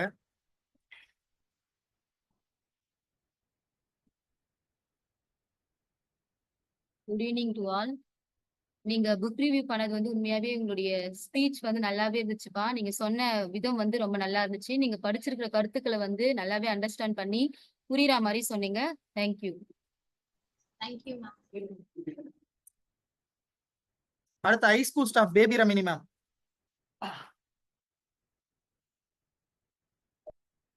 Good evening. நல்லா பேசுனீங்க. எனக்கு என்ன பிடிச்சிருக்கு அப்படின்னாக்கா, நம்ம எந்த வேலை செஞ்சாலும் ஒரு இன்வால்மெண்ட்டோட செய்யும்போது நமக்கு அந்த டைமோ நம்ம எந்த ஒரு இதுவுமே நம்மளுக்கு தோணாது. டைம் போகிறதோ எதுவுமே தோணாது. அவ்வளோ ஒரு இன்ட்ரெஸ்டாக நம்ம பண்ணுவோம். அந்த ஒரு விஷயம் என்னுடைய லைஃப்ல நான் அதை உணர்ந்திருக்கேன். இன்னொரு விஷயம், ஏன்டா நம்ம பிறந்தோம், இல்லை ஏன்டா இந்த வாழ்க்கை அப்படின்னு இல்லாத, நம்ம இந்த லைஃப்பை எப்படி வந்து நல்லதா நம்ம இது பண்ணிக்கணும் அப்படின்றத எனக்கு ரொம்ப பிடிச்சிருந்தது. தேங்க்யூ. தேங்க்யூ. அடுத்ததாக பிரைமரி ஸ்டாஃப் மோகன பிரியா மேம் அவங்களுடைய கருத்துக்களை பகிர்வாங்க.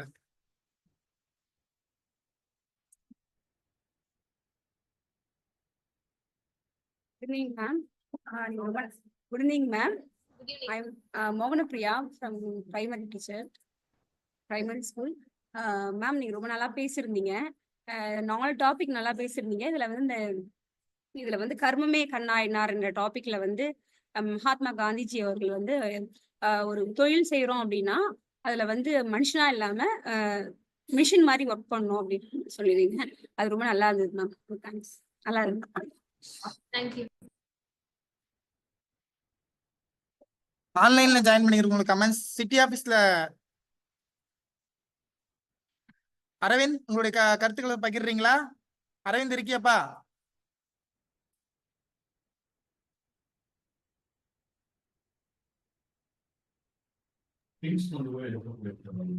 அரவிந்த் இல்ல, அரவிந்த் பாரு, அரவிந்த் பாஸ் வருவாரு.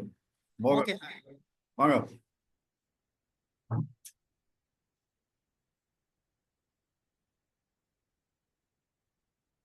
மேம் ரொம்ப நல்லா பண்ணியிருந்தீங்க. ரொம்ப லிமிட்டடா முடிச்ச மாதிரி இருந்தது. அதுவும் லாஸ்ட் டாபிக் வந்து டக்குன்னு தேங்க்ஸ் சொல்லி அடுத்த ஸ்லைடு வந்த மாதிரி இருந்தது. கரெக்டாக பண்ணியிருந்தீங்க. இன்னும் கொஞ்சம் எலாபரேட் பண்ணியிருந்திருக்கலாம். எனிவே நெக்ஸ்ட் டைம் அதை பண்ணுங்க. தேங்க்ஸ். Thank you sir. தேங்க்யூ மோகன் சார். மேம் தீபா மேம் அம்பத்தூர்ல உங்க பக்கத்துல யாரும் இருக்காங்களா?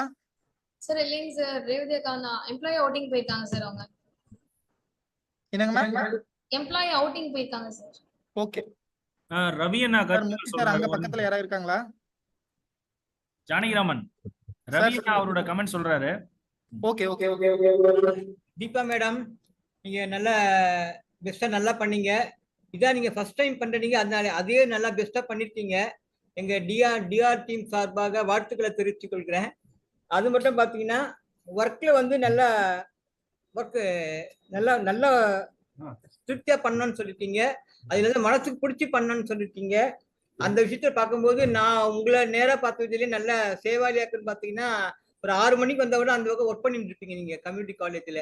அதனால உங்களுக்கு பிடிச்ச ஒர்க்கை நீங்க நல்லா சந்தோஷமா பண்றீங்கன்றதை நாங்க கண்கூடா பாக்குறோம். நீங்க இந்த புக் ரிவ்யூ பண்ணது ரொம்ப ரொம்ப ஹாப்பி. நல்லா பண்ணிருக்கீங்க. அங்க பசங்களுக்கு எப்படி நீங்க பாடம் எடுக்கணும் நான் நேரா பார்த்துருக்கேன். அதே மாதிரி அந்த புக் ரிவ்யூ நல்லா பண்ணீங்க. நல்லா பண்ணிருக்கீங்க. ரொம்ப thanks. Hats off you. Thank you so much sir. Sir வணக்கம் சார். நான் கூடலூர் சிசில இருந்து சுமதி. தீபஸ்ரீ மேம், நீங்க நல்லா பேசுனீங்க. நான் கடைசியில நீங்க ஒரு வார்த்தை சொல்லிட்டு போனீங்க, எல்லாருக்கும் ஊக்குவிக்கும் விதமாக சொன்னீங்க. நம்ம பேசுவோம், நம்மளால முடியும் அப்படிங்கிறத பத்தி நீங்க பேசுனீங்க. எனக்கு ரொம்ப பிடிச்சிச்சு. என்னன்னு கேட்டா நிறைய பேரு பேசுறதுக்கு ரொம்ப பயப்படுறாங்க. அவங்களுக்கு வந்து நீங்க உங்களோட லாஸ்ட் முடிக்கிற டைம் சொன்ன அந்த வார்த்தைகள் ரொம்ப நல்லா இருந்துச்சு மேம். எல்லாமே ஃபர்ஸ்ட்ல இருந்து நீங்க சொன்னீங்க புதுசா இருக்கிறோம், எங்களை பேச வைக்குவாங்களா அப்படின்ற மாதிரி சொல்லியிருந்தீங்க. உண்மையுமே சொல்ல போனா இதுல புதுசா வந்தவங்க இல்ல ஃபர்ஸ்ட்ல இருந்து சீனியர் ஜூனியருங்கிறதும் கூட பாக்குறதே இல்லை எல்லாமே. ஆனா கடைசி வேற நீங்க பேசுனது நல்லா இருந்துச்சு. சார் சொன்ன மாதிரி நிறைய டாபிக் இதுல வந்துட்டு பேசுறதுக்கு இருந்துச்சு. இன்னும் நிறைய நீங்க பேசியிருந்தா உண்மையுமே ரொம்ப நல்லா இருந்திருக்கும். வாழ்த்துக்கள் மேம். மேலும் மேலும் நீங்க நல்லா பேசணும்னு வாழ்த்துக்கிறேன் ma'am. Thank you so much ma'am. Thank you ma'am. என்னுடைய கருத்தையும் நான் இங்க பகிர்ந்துக்கிறேன். ஆக்சுவலா வந்து எல்லாருக்குமே வந்து தெரியும், பாமரனின் பகவத்கீதை அப்படின்ற ஒரு புத்தகம் வந்து மிகவும் எளிய நடையில அவர் நிறைய புத்தகங்களை படிச்சு விவேகானந்தர், காந்தி, பாரதி இது மாதிரி நிறைய விஷயங்களை உள்வாங்கி கொண்டு அவருடைய நடையில அவர் பேசியிருக்காரு. அது எழுத்துருவாக்கம் பெற்று ஒரு பாமரன் பகவத்கீதையா வந்திருக்கு. ஸோ புத்தகத்தை பொறுத்த வரைக்கும், கீதையை பொறுத்த வரைக்கும், பகவத்கீதையை பொறுத்த வரைக்கும் நிறைய பேர்களுக்கு அந்த உணர்தல் கண்டிப்பா இல்ல. தப்பா புரிஞ்சுக்கிட்டு தப்பான விஷயங்களை பேசிட்டு இருக்கிறதுனாலதான் நம்மளால ஒரு நல்ல புத்தகத்தை வந்து பார்க்கவும் முடியல, படிக்கவும் முடியல. அந்த வகையில சேவாலயா நிறுவனத்திலிருந்து ஒரு புத்தகம் வெளியாகி இருக்கு அப்படின்றதுக்காக மட்டும் நான் சொல்லல. இந்த புத்தகத்தை நிறைய பேர் வந்து அப்ரோச் பண்ணும் போது கஷ்டமா இருக்கும் அப்படின்ற ஒரு பார்வையில வந்து இன்க்ளூடிங் தீபா மேமும் பேசியிருக்காங்க. இந்த புத்தகம் கடினமான புத்தகம் கிடையாது, வாழ்க்கைக்கான அப்டேஷன் அப்படின்ற ஒரு புத்தகமா இதை எடுத்துக்கிட்டோம் அப்படின்னா கொடுக்கப்பட்ட 4 டாபிக்கை நல்லா உள்வாங்கி படிச்சோம் அப்படின்னா அந்த 4 டாபிக் நம்ம வாழ்க்கையில 400 விஷயங்களை கத்துக் கொடுக்கும் அப்படின்றத வந்து எல்லாருமே புரிஞ்சுக்குங்க. பிற்பாடு வரவங்க எல்லாருமே வந்து கொஞ்சம் நியூ ஸ்டாஃபா இருப்பீங்க. புத்தகம் நல்ல விஷயங்களா இருக்கும். மேம் சொன்ன மாதிரி அதுல உங்களுக்கு எந்த கருத்துக்களாக தேவைப்பட்டாலும் நாங்க ஹெல்ப் பண்றதுக்கு ரெடியா இருக்கோம். எல்லாருமே நல்லா பண்ணுங்க. முரளி சார்.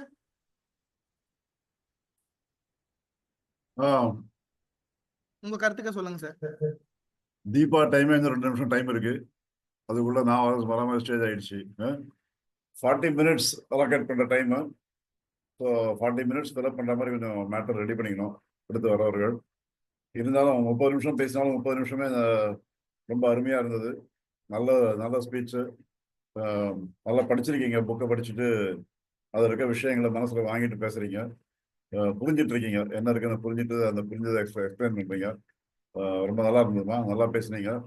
ஒரே ஒரு கரெக்ஷன் மட்டும். அஃப்கோர்ஸ் இது உங்க தப்பு கிடையாது. வார்த்தைகள் ஒரே வார்த்தைக்கு பல விதமான அர்த்தங்கள் இருக்கலாம். ரைட்டா? நம்ம ஒரு அர்த்தத்தை இன்னொரு அர்த்தத்தை எடுத்து நம்ம வந்து கன்ஃபியூஸ் ஆகக்கூடாது. நீங்க வந்து பிறப்பால வந்து கதர் வரலன்னு சொல்லிட்டீங்க. இந்த வர்ணம்ன்றதுக்கு கதர்னு அர்த்தம் கிடையாது. வர்ணம்ங்கிற வார்த்தைக்கு கதர்னு அர்த்தம் இருக்கு. பட் இங்க வந்து வர்ணம் சொல்றது வந்து பிரிவுகள். அதைத்தான் வர்ணம் சொல்றாங்க. அதனால இந்த பிறப்பால தான் நிறம் வருது. ரைட்டா? அப்பா அம்மா வெள்ளையா இருந்தா நம்ம குழந்தை வெள்ளையா இருக்கு. அப்பா அம்மா கருப்பா இருந்தா குழந்தை கருப்பா இருக்கு. ஸோ பிறப்பால நிறம் வருது. அது ப்ராப்ளம் இல்லை. இங்க நிறத்தை பத்தி சொல்லலை. இங்க வர்ணம் சொல்றது நிறம் கிடையாது.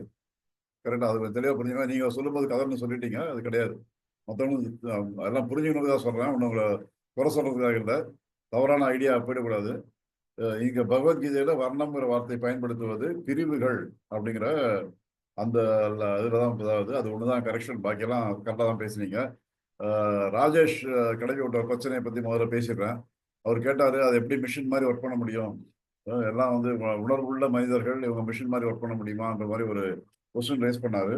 அதாவது நம்ம வந்து ஒரு கம்பேரிசன் பார்க்கும்போது ஒரு சில ஆஸ்பெக்ட் மட்டும் தான் கம்பேர் பண்ணுவோம். அந்த ஆஸ்பெக்ட்ல மட்டும்தான் அந்த கம்பேரிசனை புரிஞ்சுக்கணும். நம்ம மற்ற விஷயங்கள்லாம் அதில் கொண்டு வந்தோம்னு சொன்னாக்கா பொருந்தாது. ரைட்டா? 2 விஷயங்களை கம்பேர் பண்றோம். 2 விஷயமும் வந்து எல்லா விதத்துலயும் பொருந்தி இருக்கணும் அப்படின்னு சொன்னாக்கா அது 2 விஷயமா இருக்காது. கரெக்டு தானே? அது ஏன் 2 விஷயமா இருக்கு? ஏதோ வித்தியாசம் தான் 2 விஷயமா இருக்கு. வித்தியாசமே இல்லை அப்படின்னாக்கா அது ஒரு விஷயமா தான் இருக்கும். 2 விஷயமா இருக்காது. கம்பேரிசன் எப்பவுமே அப்படிதான். கம்பேரிசன் பண்றோம், நம்ம ஒப்பிட்டு பார்க்கிறோம் அப்படின்னு சொன்னாக்கா ஒரு சில பாயிண்ட்ஸ்ல இருந்து ஒப்பிட்டு பார்ப்போம். அது எந்த பாயிண்ட்ல ஒப்பிட்டு பார்க்குறோமோ அந்த ஒப்பீடை மட்டும்தான் நம்ம எடுத்துக்கணும். அதை எக்ஸ்டெண்ட் பண்ணி அடுத்த ஒப்பீட்டுலாம் போகக்கூடாது. இங்க அவர் சொல்றது மிஷின் வந்து கம்ப்ளைண்ட் பண்றது இல்லை, மிஷின் டயர்டா ஆகுறது இல்லை, மிஷின் பாட்டுக்கு வேலை பண்ணிட்டே இருக்கு. மிஷின் வந்து அடுத்த மிஷினை பார்த்து பொறாமப்படுறது இல்லை. என்னோட அந்த மிஷின் வேலை கம்மியா பண்ணுது, ஆனா அதுக்கு ஆயில் நிறைய ஊத்துறாங்க, அந்த மாதிரிலாம் யோசிக்கிறது இல்லை. ரைட்டா? எனக்கு வேண்டிய ஆயில ஊத்தாம இருந்தாங்க நான் நின்றுடுவேன், அவ்வளவுதான். ஏன்னா வந்து அது ஓடாது, வண்டி ஓடாது, நின்றுடும். கரண்ட் ஆஃப் பண்ணியாச்சுன்னா நின்றுடும். கரண்ட் ஒரு விஷயம் ஓடிடும். அது என்ன இன்புட் வேணுமோ அந்த இன்புட் ஒன்று கொடுத்தாச்சுன்னா அது பாட்டுக்கு வேலையை பண்ணிட்டே இருக்கு. அப்படிங்கிற ஆஸ்பெக்டை மட்டும் தான் அந்த கம்பேரிசன் எடுத்துக்கணும். இதுல மனுஷனுக்கு உணர்ச்சி இருக்கு, மிஷினுக்கு உணர்ச்சி இல்லை, இந்த இதுல போகக்கூடாது. அது போனா கம்பேரிசன் நம்ம விட்டுருவோம். அதாவது எடுத்துக்க வேண்டிய சத்தை விட்டுட்டு சக்கையை பிடிச்சிப்போம். தயவு செஞ்சு எந்த கம்பேரிசனே அதை பண்ணாதீங்க. எந்த ஆஸ்பெக்டை கம்பேர் பண்ணாலும் அந்த ஆஸ்பெக்டை மட்டும் பாருங்க. ரைட்டா? ஸோ இது கொஞ்சம் இம்பார்ட்டண்ட்டான இடம். நீங்க பேசுறது வந்து பகவத்கீதையில ரொம்ப ரொம்ப முக்கியமான இடம். ஒரு வேலையை செய்யறதை பத்தி தான் பகவத்கீதை முழுக்க எப்படி வேலை செய்யணுன்றது தான். இதுல மிஷின் மாதிரி வேலை செய்யணுன்ற ஒரு ஆஸ்பெக்ட் மகாத்மா காந்தி அதில் கொண்டு வந்து சொல்லியிருக்காரு, எழுதியிருக்கேன். புரிஞ்சு வேலை செய்யணும். நம்ம வந்து என்ன வேலை செய்யறோம், நம்ம செய்யற வேலையால என்ன பலன், what is the output expected, அது தெளிவா இருக்கணும். நான் இந்த வேலை பண்றேன், இந்த வேலை பண்றதால இதுதான் நான் ப்ரொடியூஸ் பண்ணணும் அப்படின்ற தெளிவு நமக்கு சரியா இருந்ததுனாக்கா அதை கரெக்டா கொடுப்போம். இல்லைன்னா புரியாம வேலை செய்யும்போது என்ன ஆயிடுது, உங்ககிட்ட ஒரு அவுட்புட் எதிர்பார்க்கிறோம், ஆனா அந்த அவுட்புட்டே வர்றது இல்லை. ஆனா நீங்க பிஸியா இருக்கீங்க. ரைட்டா? நீங்க வேலையை ஏமாத்தல. இப்போ ரவி உங்களுக்கு ஒரு சர்டிஃபிகேட் கொடுத்துருக்காரு, 6 மணிக்கு வந்தாலும் வேலை செய்யறீங்க அப்படின்னு சொல்லிட்டு. 6 மணிக்கு ரவி 50 ரூபாய் தெரியல எனக்கு. ரைட்டா? ஸோ நம்ம எல்லாருமே ரொம்ப பிஸியா ஒர்க் பண்றோம். சேவாலயாரை பொறுத்த வரைக்கும் எல்லாம் வந்து சனி ஞாயிறு மற்ற லீவ் நாட்கள் எப்போ இருந்தாலும் வந்து மெசேஜ் அனுப்பிச்சா பதில் போடுறீங்க, இமெயிலுக்கு ரிப்ளை பண்றீங்க, ஃபோன்லேயே இருக்கீங்க, எப்போ பாரு ஏதோ ஒரு மீட்டிங்ல இருக்கீங்க, ஏதோ போயிட்டே இருக்கு. ஆனா நமக்கு தேவையான அவுட்புட் வருதா, நமக்கு புரியுதா, என்ன அவுட்புட்டுக்காக ஒர்க் பண்றோம்னு புரியுதா? புரிஞ்சு ஒர்க் பண்றோமா, இந்த வேலையை செஞ்சா இந்த ஒரு ஸ்டெப் எடுத்தோம்னாக்கா இதுதான் வரணும் அப்படிங்கிறது தெளிவா புரியுதா. அதுக்கு தான் வந்து ரொம்ப ஷாக்கிங் எக்ஸாம்பிள் நான் கண்டதுக்கு பார்த்தேன். நான் அந்த இன்சிடென்ட் அந்த புக்கில் எழுதியிருக்கேன். அது உண்மையிலேயே நடந்த விஷயம். சேவாலயாவுக்கு வந்து சீஃப் கெஸ்டா கூப்பிடணும்னு சொல்லி ஒரு பெரிய பதவியில் இருக்கிறவர், ஒரு மிகப்பெரிய பதவியில் இருக்கிறவர், அவரை இன்வைட் பண்ணுறதா நான் போறேன். அது யாருன்னு சொல்லல நான், நீங்களே யோசிச்சிட்டே இருங்க யார் அந்த சார்னு. ரைட்டா, நான் யாருன்னு சொல்லல. இப்போ பதவியில் இருக்கிறவங்க பேர்லாம் நம்ம பப்ளிக்காக வெளியே சொல்லிட்டு அப்புறம் எங்க வீட்டுக்கு ஆட்டோ வரும். ரைட்டா, அது வேண்டாம். அதனால வந்து அந்த பாயிண்ட் மட்டும் எடுத்துப்போம். நான் பார்க்க போயிருக்கேன். அவரை மீட் பண்ண போனாலே எப்படியும் ஒரு ஒரு மணி நேரம் வெயிட் பண்ணணும். ஏன்னா எனக்கு முன்னாடி 10 பேர் கியூ இருப்பாங்க. அவர் பார்க்கறது இன்னும் ஒரு செகண்ட் தான் பார்ப்பார், அவ்வளோதான். ஓகே ஓகே பண்ணிடலாம்னு சொல்லிட்டு போயிட்டே இருப்பார், அவ்வளோதான். அந்த ஒரு செகண்டுக்கு நம்ம ஒரு மணி நேரத்துக்கு மேலே காக்க வச்சு தான் பார்ப்பாங்க, வெயிட் பண்ணி தான் பார்ப்பாங்க. அது அனுபவம் ஆயிடுச்சு. எப்பவுமே நான் கையில் ஒரு புக் கொண்டு போயிடுவேன். தெரியும் இந்த மாதிரிலாம் போனாக்கா வெயிட் பண்ண வைப்பாங்கன்னு தெரியும். ஒரு புக்கை கொண்டு போய் படிச்சுட்டே இருக்கான்னு சொன்னாக்கா எனக்கு பொழுதுபோக்கு தெரியாது, வெயிட் பண்ணுறது கஷ்டமா இருக்காது. ரைட், டைம் கிடைச்சது, புக்கு படிக்க டைம் கிடைச்சது, அப்படின்னு அதை பாசிட்டிவாக எடுத்துன்னு போக வேண்டியதான். அது மாதிரி உட்காந்துருப்பேன். அங்கே உட்காந்து போயிட்டு அந்த பெரிய அதிகாரினுடைய மகன், அவருடைய வாரிசு, அவரும் அங்கே வெயிட்டிங் ஏரியாவில் உட்காந்துருக்காரு. அவரு வேற ஏதோ பண்ணிட்டு இருக்காரு. அவர் அப்பா சொன்ன ஒர்க் ஏதோ ஒரு கேரி அவுட் பண்ணிட்டு இருக்காரு. இல்லை வரவங்க அவரு தான் பேசிட்டு இருக்காரு. அவரையும் எனக்கு தெரியும், ஏன்னா நான் அடிக்கடி போயிட்டு இருக்காங்க. ஸோ அவரும் என்கிட்ட பேசுவார். அவங்க பார்த்தாங்க, நாங்கள் 2 பேர் உட்காந்துருக்கோம், இன்னும் சில பேர் உட்காந்துருக்காங்க. ஒரு அம்மா மட்டும் கையை பசங்கிட்டே நின்றுட்டே இருக்காங்க, அழுதுட்டே இருக்காங்க. அப்போ அவர் கூப்பிட்டு கேட்டார், அந்த இவரு தான் வாரிசு தான் கூப்பிட்டு கேட்டார், எதுக்குமா அழுறீங்க, யார் நீங்க? அப்படிதான், இல்லை சார் எனக்கு இன்னையோட ரிட்டையர்மெண்ட்டு, நான் வீட்டுக்கு அனுப்பிச்சிருவாங்க, எனக்கு வந்து இப்போ இந்த பணம் வேணும் எனக்கு, நான் என்ன பண்ணுவேன், ரிட்டையர் பண்ணா நான் என்ன பண்ணுவேன், ரிட்டையர் பண்ணலாமான்றாங்க. அதுக்கு அந்த ரிட்டையர்மெண்ட் பாலிசியே கொஸ்டின் பண்றாங்க. ரிட்டையர்மெண்ட்லாம் பண்ணலாமா சார், கையில் வந்து பைசா தேவையில்லாமல் போயிட போதா, பணம் தேவைதானே, எப்பவுமே தேவைதானே, அதனால ஏன் ரிட்டையர் பண்றாங்க அப்படின்னு அவர் கேட்டார். நீங்க இந்த ஆஃபீஸ் தான் ஒர்க் பண்றீங்களா? அவர் பார்த்ததே இல்லை. அவங்க அப்பாக்கு தான் அவங்க ஒர்க் பண்ணிட்டு இருக்காங்க அந்த அம்மா, ஆனால் அவர் பார்த்ததே கிடையாது. அதனால அவர் கேட்கறாரு, இந்த ஆஃபீஸ் ஒர்க் பண்ண? ஆமா சார், இங்கே தான் ஒர்க் பண்ணிட்டு இருக்கேன், 30 வருஷம் ஒர்க் பண்றேன், 30 இயர்ஸா வந்து இந்த போஸ்டிங்ல யார் வந்தாலுமே அவங்களுக்கு அவங்களோட ஸ்டாஃப் நான் இந்த மாதிரி நான் ஒர்க் பண்ணி தான் இருக்கேன், 30 வருஷம் ஒர்க் பண்றேன் அப்படின்றாங்க. எவ்வளோ சேலரினா 35,000 ஏதோ சேலரி சொல்றாங்க, அந்த அளவு சேலரி வாங்கிட்டு இருக்கேன். என்னம்மா அவங்க ஒர்க்கு? அதான் சார் துபாசி அப்படின்னாங்க. அவர் என்னது துபாசினானது என்ன வேலை உங்களுக்கு? இல்லை ஐயா வரும்போது வருவேன், ஐயா போகும்போது போயிடுவேன். இல்லைம்மா என்ன ஒர்க் பண்றீங்க நீங்க? நான் அதாங்க ஐயா வரும்போது வருவேன், ஐயா போகும்போது போயிடுவேன். அவங்களுக்கு வேலையே வந்து அவர் வரும்போது ஒரு 10 பேர் போய் ரிசீவ் பண்ணணும் இல்லையா? இந்த மாதிரி பெரிய ஆட்கள்லாம் வராங்கன்னு சொன்னாக்கா கும்பலாக ஒரு குரூப் போய் அவரை ரிசீவ் பண்ணி உள்ள கூப்பிட்டு வரணும். அவர் கிளம்பும் போது அதே மாதிரி ஒரு 10 பேர் போவாங்க. இதுதான் அவங்க வேலையை, எவ்வளவுதான் அவங்க ஒர்க்கு. அவங்க புரிஞ்சுட்ட ஜாப் டிஸ்கிரிப்ஷன், அவங்களோட ஜேடிங்கிறது ஐயா வரும்போது வரணும், ஐயா போகும்போது போயிடணும். இதை தவிர வேற ஒன்றும் பண்ணவே இல்லை. அவங்க 30 வருஷம் வேற ஒன்றும் பண்ணவே இல்லை. அவங்க போஸ்டிங், உங்க ஜாப் என்ன நீங்க உங்க போஸ்டிங் என்னன்னா துபாசின்றாங்க. அவங்க அது ப்ரொனவுன்ஸ் பண்ணவும் தெரியல அவங்களுக்கு. நான் பக்கத்துல உட்காந்துருந்தேன்னா எனக்கு வந்து தரையில வேண்டாம் இருந்தேன், ஏன்னா அந்த வார்த்தை எனக்கு தெரியும். அதனால சொன்னேன் து பாஷி, து தோ, ஏக் தோ தீன், 1 2 3. ஸோ அது தோனா 2, பாஷினா பாஷை, தமிழ் பாஷை, தெலுங்கு பாஷை தான் பாஷை, மொழி. 2 மொழி தெரிந்தவர், அதாவது துபாஷி. இந்த போஸ்டிங் வந்து நான் முதல்ல படிச்சிருக்கேன். நான் மற்ற சரித்திர புத்தகங்கள் எல்லாம் படிக்கும்போது இந்த மாதிரி ஒரு போஸ்டிங் வெள்ளக்காரன் இருந்த காலத்துல இருந்த போஸ்டிங். அது எதுக்காக வச்சிருந்தாங்க? அப்பெல்லாம் அந்த பெரிய போஸ்ட்ல இருந்தவர், இன்னைக்கு பெரிய போஸ்ட்ல நம்ம தமிழால் தான் உட்காந்துருக்காரு. அன்னைக்கு பெரிய போஸ்ட்ல இருந்தவர் துரை தான் இருப்பார், வெள்ளக்காரன் தான் இருப்பார். வெள்ளக்காரங்கிற போஸ்ட் இவர் மக்களை சந்திக்க வேண்டிய போஸ்ட்ல இருக்காரு. நம்ம ஊருக்காரங்க எல்லாம் துண்டு எடுத்து அப்படியே இடுப்பை கட்டிக்கிட்டு இப்படி குறுகி போய் சட்டை கூட போடாம அப்படி போய் நிற்பான். ஐயா ஏதோ எங்க வீட்டுல தண்ணி வரலையா, எங்க வீட்டுல லைட் இல்லையா, ஏதோ சொல்லுவான். போயிட்டு அவரு புரியணும் என்ன பேசுறான் அந்த ஆளுன்னு கேட்டாக்கா இந்த துபாஷி சொல்லுவாங்க, இதான் பிரச்சனை அவருக்கு, அப்படிதான் சரி இதை இப்படி சால்வ் பண்றேன் அப்படின்னு சொல்லுவாரு. அதை திருப்பி தமிழ்ல மாற்றி அப்படி போ சொல்லிட்டாங்க போல போயிட்டு கிளம்பிடு அப்படின்னு சொல்லணும். இதான் துபாஷிக்கு இதான் வேலை. அந்த மொழிபெயர்ப்பு வேற, டிரான்ஸ்லேட்டர் அப்படின்னு சொல்றதுக்கு சான்ஸ்கிரிட்ல துபாஷி. அந்த போஸ்டிங் அந்த பேரே வச்சிருந்தாங்க, துபாஷிங்கிற பேர் தான் அந்த போஸ்டிங் வச்சிருந்தாங்க. பட் வெள்ளக்காரன் விட்டு போய் 75 வருஷம் ஆச்சு. அந்த அம்மா மட்டும் தப்பு கிடையாதுங்க, அந்த அம்மாவுக்கு அறிவு இல்லை, அவங்க தான் என்ன வேலைன்னு தெரியாம உட்காந்துருக்காங்க. கவர்மெண்ட் சிஸ்டம் எப்படி இருக்கு? வெள்ளக்காரன் விட்டு போய் 75 வருஷம் ஆச்சு, அந்த போஸ்டிங் வச்சிருக்காங்க இன்னும். இந்த அம்மா 30 இயர்ஸா ஒர்க் பண்ணி இப்போ ரிட்டையர் ஆகிறாங்கன்னா இவங்களுக்கு முன்னாடி கொஞ்சம் பேர் ஒர்க் பண்ணிருப்பாங்க. இதுக்கு முன்னாடி 2 3 ரிட்டையர் ஆயிருக்கும். சுதந்திரம் கிடைச்சப்புறம் 1947 அப்புறம் அதே போஸ்டிங்க 2-3 பேர் அப்பாயிண்ட் ஆகி அவங்க ரிட்டையரும் ஆயிருக்கணும். எல்லாருமே துபாஷின்னு இருப்பாங்க. எதுக்கு துபாஷி? ஒரு பாஷையே போறோம். இப்போ அவருக்கு அந்த சீஃபுக்கே தமிழ் தெரியும். அவங்க வந்த மக்கள் தமிழ்ல பேச போறாங்க. என்னன்னு கேட்டா அவரே பதில் சொல்லிட்டு போக போறாரு. அவ்வளவுதானே. இதுக்கு டிரான்ஸ்லேட் பண்றது ஆளே வேண்டியது இல்லை. பட் 75 இயர்ஸா இந்த ஒரு போஸ்டிங் கண்டினியூ பண்ணி கவர்மெண்ட் பணம் கொடுத்துட்டு அவங்களுக்கு பிஎஃப், கிராஜுவேட்டி, இன்சூரன்ஸ் எல்லாம் கொடுத்துட்டு இருக்காங்க. அந்த மாதிரி ஒன்றும் வேலையே இல்லை. எனக்கு என்னன்னா எனக்கு அது அப்புறம் என்னாச்சும் தெரியல. அன்னைக்கு ரிட்டையர் ஆயிருப்பாங்க அவங்க. அந்த போஸ்ட்டுக்கு ஒரு வேகன்சி இருக்குன்னு சொல்லிட்டு போட்டு HR கிட்ட சொல்லி நம்ம தினேஷ் இவங்கெல்லாம் ஓடி பறந்து போய் துபாஷி துபாஷி வாண்டட் ஏதாவது நோக்கரியில போட்டு கண்டுபிடிச்சு கொண்டு போய் சேர்த்து விட்டுருப்பாங்க. இது இன்னும் 35,000 பத்தாது, 40,000 கொடுத்து ஸ்ட்ரைக் பண்ணுவாங்க. சரி போயிட்டு போகுது, ஓட்டு போடுவியா, ரைட்டு 40,000 சேலரி கொடுத்துறேன்னு சொல்லி சேலரி தூக்கி விட்டுருவாங்க. நம்ம அரசாங்கம் இந்த மாதிரி வேலை செஞ்சுட்டு இருக்கு. அந்த அம்மா ஒரு இண்டிவிஜுவல், அவங்க நாசமா போட்டோம், அதை பத்தி ப்ராப்ளமே இல்லை. But look at the way we are running the government. நம்ம நாட்டை எப்படி நிர்வாகம் பண்ணிட்டு இருக்கோம்? அறிவு இருக்கா நம்ம நாட்டை நிர்வாகம் பண்றவங்களுக்குலாம்? ஒரு தேவையில்லாத ஒரு போஸ்டிங் 75 வருஷம் கழிச்சு அந்த போஸ்டிங் வச்சுட்டு இருக்கோம், சம்பளம் கொடுத்துட்டு உட்காந்துட்டு இருக்கோம். அந்த ஆள் என்ன வேலை செஞ்சாங்கன்னு யாரும் பாக்குறதே கிடையாது. யாராவது ஒருத்தர் கேட்டு கேட்டாங்களா? 75 வருஷத்துல யாராவது ஒருத்தர் அந்த சீட்ல உட்காந்தவங்க எதுக்கு நீ வேலை செய்யற, இந்த போஸ்ட் தேவையா, இது வேண்டாம், அந்த போஸ்ட் சரண்டர் பண்ணிடுறோம், வேற ஏதாவது டிபார்ட்மெண்ட்ல அனுப்புங்க, ஏதோ எங்க போய் கிச்சன்ல போய் சமைக்கிட்டு போய் ஏதாவது பண்ணிட்டு போட்டோம். இந்த போஸ்டே தேவையில்லாத போஸ்ட்.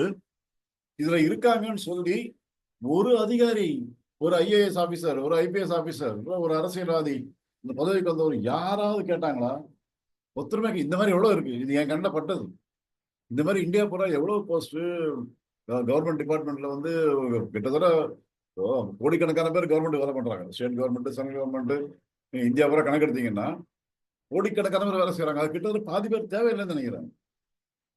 அனாவசிய போஸ்டிங். இதுல கவர்மெண்டுடைய பைசா பூரா எம்ப்ளாயிஸோட சேலரியிலே போயிடுது. டெவலப்மெண்ட் ஒர்க்கு கையில காசே இல்லை. அதனால என்ன பண்ணணும், ஸ்கூல்ல கிளாஸ் ரூம் கட்டினா சேவாரியாக கூப்பிட்டு இருக்காங்க. நம்ம போய் கட்டிட்டு இருக்கோம், போயிட்டு நம்ம போய் தொங்குறோம், போய் எங்கேயோ போய் கார்பரேட்டை போய் தொங்கி பணத்தை வாங்கிட்டு வந்துட்டு அந்த ஸ்கூல்ல கிளாஸ் ரூம் கட்டணும்னு சொன்னாக்கா அது லஞ்சம் கொடுக்குறோம். அந்த ஸ்கூல் ஹெட்மாஸ்டர்லேருந்து ஆரம்பிச்சு CEO, DOலேருந்து ஆரம்பிச்சு அத்தனை பேரும் பர்மிஷன் வேணுமா? எதுக்கு? அவங்களுக்கு ஹெல்ப் பண்றதுக்கு. உங்களுக்கு ஒரு கிளாஸ் ரூம் கட்டி கொடுக்கறதுக்கு நம்ம லஞ்சம் கொடுத்து அது பர்மிஷன் வாங்கணும்.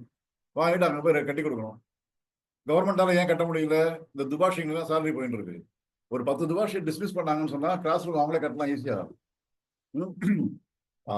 மாசம் மாசம் கட்டலாம், கிளாஸ் ரூம் கட்டலாம், எவ்வளவு நல்லா வச்சுக்கலாம் ஸ்கூல் சிஸ்டம். மற்ற எல்லாமே ஃபெயிலியர் தானே இருக்கு. கவர்மெண்ட் எங்க கை வச்சாலும் ஃபெயிலியர் தான் ஆகுது. ஏன் ஃபெயிலியர் ஆகுதுன்னு சொன்னாக்கா இந்த மாதிரி ஒரு கேர்லெஸ் அட்மினிஸ்ட்ரேஷன். யாருக்கு என்னாச்சு, யாருக்கு விட்டு போனோம், கொடு அடி கொடு அவ்வளவுதான் அப்படின்னு பண்ணிட்டு இருக்காங்களே. இது என்ன அநியாயம் இது அப்படின்னு யோசிச்சாங்க. அதுதான் ஒரு புரிதலே இல்லை. ஒரு வேலை நடக்கணும், இந்த வேலை யார் செய்யணும், இந்த வேலை செஞ்சா என்ன அவுட்புட் வரணும், இதற்கு பொருத்தமான ஆள் யாரு அப்படின்னு பார்த்து முடிவு பண்ணி இதுக்கு 2 பேர் வேணுமா 3 பேர் வேணுமா அலோகேட் பண்ணி அந்த ஒர்க்கை கொடுத்தாங்கன்னா அந்த காஸ்ட்டுக்குள்ள அந்த ஒர்க்கு முடியும். அப்படி இல்லாம என்ன ஒர்க்குன்னே தெரியாம ஒரு அம்மா உட்காந்துருக்காங்க.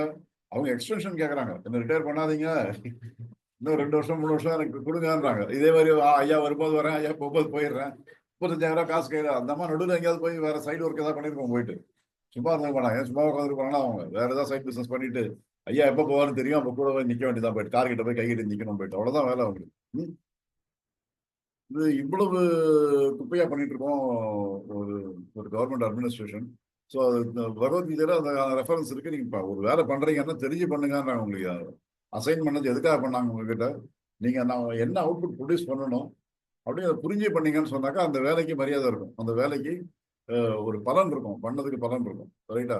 ஸோ அதுதான் அந்த எக்ஸ்பீரியன்ஸ் தான் நான் ஷேர் பண்ணியிருந்தேன். அடுத்து அந்த வர்ணம் பத்தி சொன்னீங்க. அதுல எல்லாமே பாதி பாதியா கோட் பண்றாங்க.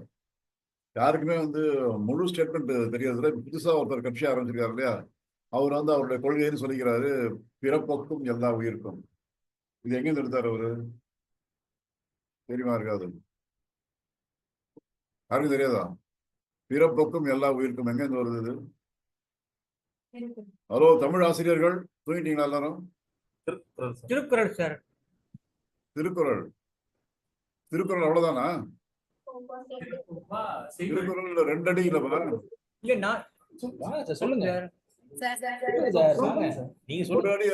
முக்காடியில முடிச்சிட்டாங்களே, பிறப்பொக்கும் எல்லா உயிருக்கும் திருப்பி முடியலையே. பிறப்புக்கும் எல்லா உயிர்க்கும் சிறப்பு ஒவ்வா செய்தொழில் வேற்றுமையான். அத பிறப்பால் சொன்னாங்க யாராவது? எல்லாரும் ஒன்றுபட்டிருந்தாலும் அவர் செய்த நன்மை தீமைகளால் ஒத்துமையா இல்லாம வேறுபட்டு இருப்பார்கள். அவன் 2வது பாட்டு யாரா சொல்றாங்களா? பிறப்பொக்கும் எல்லா உயிருக்கும், அதோட நிறுத்திட வேண்டியது. சிறப்பு ஒவ்வா செய்தொழில் வேற்றுமையான். செய்கின்ற தொழிலின் காரணமாக வேற்றுமை இருக்கும். இதான் திருவள்ளுவர் சொல்லிருக்காரு. வேற்றுமை இல்லைன்னு சொல்லவே திருவள்ளுவர். அப்படி சொன்னா திருவள்ளுவர் சங்கின்னுவாங்க. திருக்குறள் பாதி தானே சொல்றோம். பிறப்புக்கும் எல்லா உயிருக்கும் சிறப்பு ஒவ்வா செய்தொழில் வேற்றுமையான். செய்யக்கூடிய தொழிலின் அடிப்படையிலே வேற்றுமை இருக்கிறது. தொழிலின் அடிப்படையில் வேற்றுமை இருக்கிறது, பிறப்பின் அடிப்படையில் வேற்றுமை இல்லை. அதான் திருவள்ளுவர் சொல்லிருக்காரு. இதே தான் இது பகவத்கீதையில இருக்க விஷயம் தான். பகவத்கீதை 5000 வருஷத்துக்கு முன்னாடி, திருக்குறள் 2000 வருஷத்துக்கு முன்னாடி. அதனால அது திருக்குறளுக்கு முன்னோடி பகவத்கீதை. இதுலயுமே இதே வேலையை தான் பண்றாங்க. பாதியை சொல்லிட்டு மீதியை விட்டுற வேண்டியது. சாத்துர் வர்ணம் மயா சிருஷ்டம், இதை மட்டும் சொல்லுவாங்க. சொல்லி கிருஷ்ணரே சொல்லிட்டாரு, நான் தான் பிரிவினைகளை உருவாக்கினேன், 4 வகையான பிரிவினைகளை நான் தான் உருவாக்கினேன் அப்படின்னு கிருஷ்ணரே வாக்குமூலம் கொடுத்துட்டாரு. பூச்சி தூக்க போட வர அவர் ஏன் பிரிவினையை உருவாக்கினாரு, மக்களுக்குள்ள பிரிவினையை உருவாக்கலாமா அப்படின்னு கேட்டு இருக்காங்க. அது அடுத்த சென்டென்ஸ் இருக்கே, அது கண்டினியூ ஆகுது, முடியலையே. ஏன் ஒரு பாதி சென்டென்ஸ் சொல்லிட்டு இன்னொரு பாதியை விட்டுறீங்க? சாத்துர் வர்ணம் மயா சிருஷ்டம் குண கர்ம விபாசக அப்படின்னு முடியுது. குணத்தாலும் கர்மத்தாலுமான 4 பிரிவுகளை நான் உருவாக்கி இருக்கிறேன். பிறப்பாளன் சொல்லவே இல்லை. பிறப்பாளன் எங்கேயுமே இல்லை. அது நடுவுல மாத்தி அது பிரச்சனை பண்ணி எல்லாம் பண்ணிருப்பாங்க. அதெல்லாம் கன்ஃபியூஷன் நிறைய வரக்கூடிய வாய்ப்பெல்லாம் இருக்கு. 5000 வருஷமா கன்ஃபியூஷன் வராம இருக்கும். பட் நீங்க ஒரிஜினலே கன்ஃபியூஸ் பண்றீங்க, வேணும்னே பண்றீங்க. திருக்குறள் எப்படிதான் பண்றீங்க? திருக்குறள் எல்லாருக்கும் தெரியுது. திருக்குறள் அவ்வளவுதான் கிடையாது. பிறப்பொக்கும் எல்லா உயிருக்கும் திருக்குறள் முடிஞ்சிடல. சிறப்பு ஒவ்வான்றாரு, ஈக்குவல் கிடையாதுன்றாரு. பிறப்பால எல்லாரும் ஈக்குவல், ஆனா செய்யற தொழிலால எல்லாரும் ஈக்குவல் கிடையாதுங்கிறாரு. ஒருத்தர் நல்லா வேலை செய்வான், ஒருத்தர் மோசமா வேலை செய்வான் தான். அது எப்படி 2 ஒண்ணுன்னு சொல்லிட்டீங்க? அப்புறம் ஏன் நம்ம அப்பறை சொல்ல வச்சிருக்கோம்? எதுக்காக நம்ம ரேட்டிங்லாம் கிரேட்லாம் போட்டுருக்கோம்? எதுக்கு சில பேருக்கு அதிகமாக இன்க்ரிமெண்ட் கொடுக்குறோம், சில பேர் கம்மியாக இன்க்ரிமெண்ட் கொடுக்குறோம்? ஜாதி பாதை கொடுத்துருக்கோம். அப்படி இல்லையே, பிறப்பால கொடுக்கலையே. இவரெல்லாம் நல்ல பிறந்திருக்காரு, இவருக்கு 10%, இவர் எம்பிசி, இவர் ஓபிசி, இவர் எஸ்சி எஸ்டி, இவர் வேற ஏதோ, இது 10%, 5%, 8%, அப்படியா இன்க்ரிமெண்ட் ஃபிக்ஸ் பண்றோம். நீங்க எந்த அளவுக்கு ஒர்க்கை முடிச்சிருக்கீங்கன்னு பார்த்து அதுலதான் ஃபிக்ஸ் ஆகுது. அதனால தொழில் வேற்றுமையிலே சிறப்பு இருக்கிறது அப்படிங்கிறாரு. சிறப்பு ஒவ்வானா ஈக்குவல் கிடையாது, ஈக்குவலான சிறப்பு கிடையாது செய்ய தொழிலால. அதே மாதிரி குணத்தாலும் கர்மம்னா அகைன் செய்தொழில் தான், அப்படியே டிரான்ஸ்லேஷன். கர்மம் என்பது செய்தொழில். அங்க திருக்குறள் பகவத்கீதை இன்னொரு விஷயமும் சேர்த்துக்கிறாங்க. வெறும் செய்யற தொழில் கிடையாது, குணம். ஒருத்தன் நல்ல மனுஷன், ஒருத்தன் கெட்ட மனுஷன், ஒருத்தன் திருடன், ஒருத்தன் போலீஸு, 2 பேரும் ஒண்ணுனா எப்படி ஆகாது? ஒன்றாகாது. அதனால 4 வகையான பிரிவுகளை நான் தான் உருவாக்கி இருக்கிறேன். அவர்கள் செய்கின்ற தொழிலாலும் அவர்கள் குணத்தினாலுமான 4 பிரிவுகளை நான் உருவாக்கி இருக்கிறேன். பிறப்பாளன் சொல்லவே இல்லை. பிறப்பால் அது இல்லைன்றதுக்கு நிறைய நான் உதாரணமா அந்த புக்கில் கொடுத்துருக்கேன். அதனால எங்க அப்பா ஐயருனா நான் ஐயர் கிடையாது, அப்படி கிடையாது. அந்த மாதிரி டெஃபினேஷனே கிடையாது. ஒரு ஐயருக்குன்னு சில வேலையெல்லாம் இருக்கு, அந்த வேலையை பண்ணாதான் நான் ஐயர். அதுக்கான குவாலிஃபிகேஷன் இருக்கு. எம்பிபிஎஸ் படிச்சாதான் டாக்டர். எங்க அப்பா டாக்டர், அதனால நானும் டாக்டர், நானும் ஊசி போடுறேன்னு சொன்னா பிடிச்சி ஜெயில போட்டுருவாங்க. ரைட்டா? அந்த மாதிரிதான். அந்த மாதிரிதான் ஒரு பிராமின் சொன்னா வேதம்லாம் படிச்சிருக்கணும், அதற்கு அர்த்தங்கள்லாம் தெரியணும், எடுத்து சொல்ல தெரியணும். அதனாலதான் டீச்சரா இருந்தாலும் சரி, கோயில்ல பூஜை பண்ணாலும் எல்லாருமே வாத்தியார்னு சொன்னாங்க. ஒரே வார்த்தையார் தமிழ்ல இருந்து முன்னாடி இருந்தது. ஸ்கூல்ல டீச்சரா இருந்தா அவரையும் வாத்தியார்னுவாங்க, இந்த வேத மந்திரங்கள் சொன்னா அவரையும் வாத்தியார்னுவாங்க. யூசேஜ் அது மாதிரிதான் இருந்தது. ஏன்னா 2 பேருமே அறிவை பரப்புகின்ற வேலையை செய்கிறார்கள். ஆன்மீக அறிவை பரப்புகிறவர் அவர் கோயில்ல பூஜாரியா இருக்காரு, வேதங்களை சொல்லக்கூடிய வாத்தியாரா இருக்காரு. நம்ம சிலபஸை பார்த்து அதில் இருக்க அறிவு எடுத்து சொல்றவர் ஸ்கூல் வாத்தியாரா இருக்காரு. 2 பேரும் வாத்தியார் தான். இப்போ அந்த மாதிரி அறிவு சம்பந்தமான வேலைகள் செய்யக்கூடியது அப்படிங்கிறது ஒரு குரூப். மற்ற இன்னொரு குரூப் வந்து நாட்டை பாதுகாக்க வேண்டும், படை வீரர்கள் வேண்டும், ரைட்டா? அது வீரம் அதிகமா இருக்கக்கூடிய அந்த மாதிரி ஒரு குரூப் வேணும். அவங்க தான் வந்து சத்திரியர்கள் அப்படின்னாங்க. அதுக்கடுத்து பிஸ்னஸ், தொழில் பண்ணணும், தொழில் நிறைய இருந்தாகணும், நிறைய வியாபாரம் நடக்கணும். இதெல்லாம் பண்றது வைசியர்கள். ஆல் அதர்ஸ் எல்லாத்தையுமே அப்படி ஒரு கிளாஸ் இருக்கும் இல்லையா? 1 2 3 4 போட்டு அதர்ஸ்னு ஒன்று போட்டுப்போம். எலெக்ஷன்ல ஓட்டு போனாலும் நோட்டா ஒன்று இருக்கு, மேலே எதுவும் எழுதினா அங்கே நோட்டாவை போடலாம்.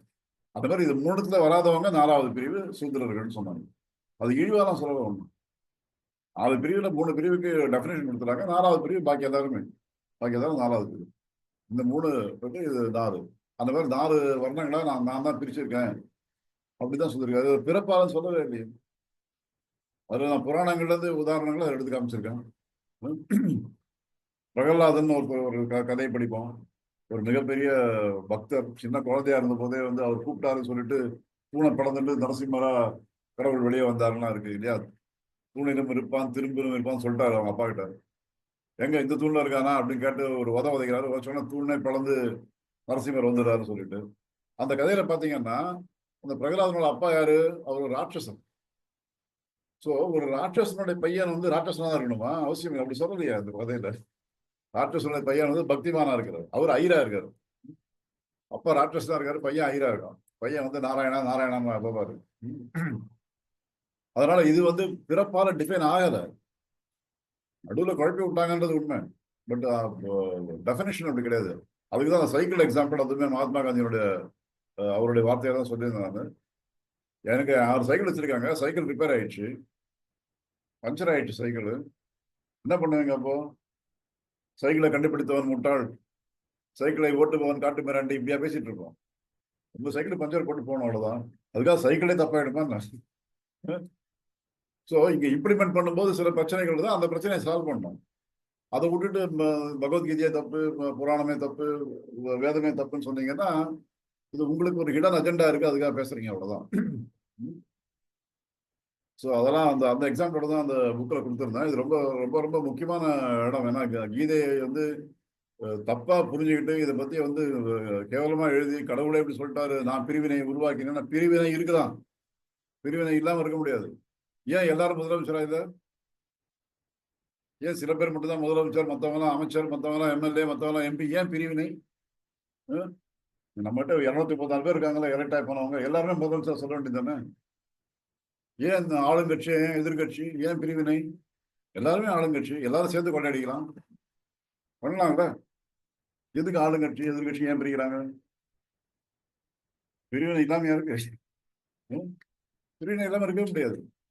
அதுதான் அந்த இதுல சொல்றாங்க. அது வந்து குணத்தாலும் கர்மத்தாலுமான 4 பிரிவினைகளை நான் செய்திருக்கிறேன்னு தான் சொல்றாரு. ரைட். இதுல முக்கியமா இன்னொரு ஸ்லோகமும் சொல்றது, ஒரு அஷூரன்ஸ் கொடுக்குறாரு. ரொம்ப அயோக்கிய பசங்க ஜாஸ்தி ஆகிட்டாங்க, ஒன்றும் பண்ண முடியல, கஷ்டமா இருக்குன்னா கவலைப்படாதீங்க, நீங்க பாட்டு வேலையை பாருங்கன்ற. நான் வருவேன், நான் வந்து க்ளோஸ் பண்ணிட்டு போயிடுவேன், எல்லாத்தையும் நான் பார்த்துக்கிறேன் விடுங்க அப்படின்னு. எப்பெல்லாம் ரொம்ப தவறுதல்கள் ரொம்ப அதிகமாகிறதோ அப்பெல்லாம் வந்து நல்லவர்களை காப்பாற்றுவதற்காகவும் தர்மத்தை நிலைநிறுத்துவதற்காகவும் யுகங்கள் தோறும் நான் மீண்டும் மீண்டும் திரும்பி திரும்பி வருகிறேன் அப்படின்னு ஒரு அஷூரன்ஸும் பகவத்கீதை கொடுத்துருக்காரு. அந்த 5000 வருஷத்துக்கு முன்னாடி சொன்ன வார்த்தை. அதுக்கப்புறம் பார்த்தீங்கன்னா சில அவதாரங்கள்லாம் வந்திருக்காங்க. நம்ம சில அவதாரங்களை வச்சுட்டு இருக்கோம், 3 பேர் வச்சுட்டு இருக்கோம். நம்ம விவேகானந்தர், காந்தி, பாரதியார், இவங்கெல்லாம் வந்து நிறைய அவங்க பிறந்த காலங்கள், அது அவங்க செய்ய வேண்டிய வேலை என்ன இருந்தது, என்ன செஞ்சாங்கன்னு பார்த்தீங்கன்னா நமக்கு புரியும். நம்ம அடிமைப்பட்டு கிடந்தோம், நமக்கெல்லாம் வந்து ஒரு சரியான ஒரு தலைவர் இல்லாமல் இருந்தது, எல்லாம் பிரிஞ்சு கிடந்தாங்க. 555 ராஜா இருந்தாங்க. பிரிட்டிஷ்காரனே வந்து இந்தியாவுடைய கிட்டத்தட்ட ஒரு 75% பகுதியை வந்து டைரக்ட்லி அண்டர் பிரிட்டிஷ் கவர்மெண்ட். இதை தவிர பாக்கி இருக்கிற கொஞ்சம் பகுதியை பிரிச்சுட்டு 555 பேர் ஆண்டுட்டு இருந்தாங்க. எல்லாரும் அங்கங்க ஒரு ராஜா, அவங்களுக்குள்ள சண்டை அடிதடி. இவங்கள ஒருத்தன் பிரிட்டிஷ்காரனோட சேர்ந்து சப்போர்ட் பண்ணிட்டு அடுத்த ஆள் இறங்கி பார்ப்பான். அவன் பிரிட்டிஷ்காரன் இவங்க கூட சேர்ந்து இவன் அழிச்சுட்டு அப்புறம் அவங்க கூட சேர்ந்து அவனை வச்சு இவன் அழிப்பான். ஸோ இதுக்கெல்லாம் துணை போயிட்டு இருந்தோம். அப்போ அந்த நேரத்தில் சரியான ஒரு தலைவனே இல்லை நாட்டில். அந்த மாதிரி இருந்தபோது காந்தின்னு ஒரு ஆள் தேவைப்பட்டது. யுகங்கள் தோறும் தோன்றுவேன்னு சொன்னவர் காந்தியா தோன்றினார். அவர் அப்படி ஒரு ஆள் கிடைச்ச உடனே தான் எல்லாம் ஒன்று சேர்ந்தாங்க. ஒன்று சேர்ந்து ஒரு சுதந்திர போராட்டம் ஒரு டைரக்ஷனில் கரெக்டாக போக ஆரம்பிச்சது. போயிட்டு சுதந்திரம் கிடைச்சது. அது கிடைச்ச உடனே அவர் வேலை முடிஞ்சு போச்சு. அவர் சுட்டு தரட்டும் அவரை 6 மாசத்துக்கு மேலே சரி நீ வந்த வேலை முடிஞ்சு போச்சு, அவதாரம் நோக்கம் முடித்து விட்டது, கிளம்புனின்னு சொல்லி நம்ம க்ளோஸ் பண்ணி அனுப்பிச்சு விட்டோம் அவரை.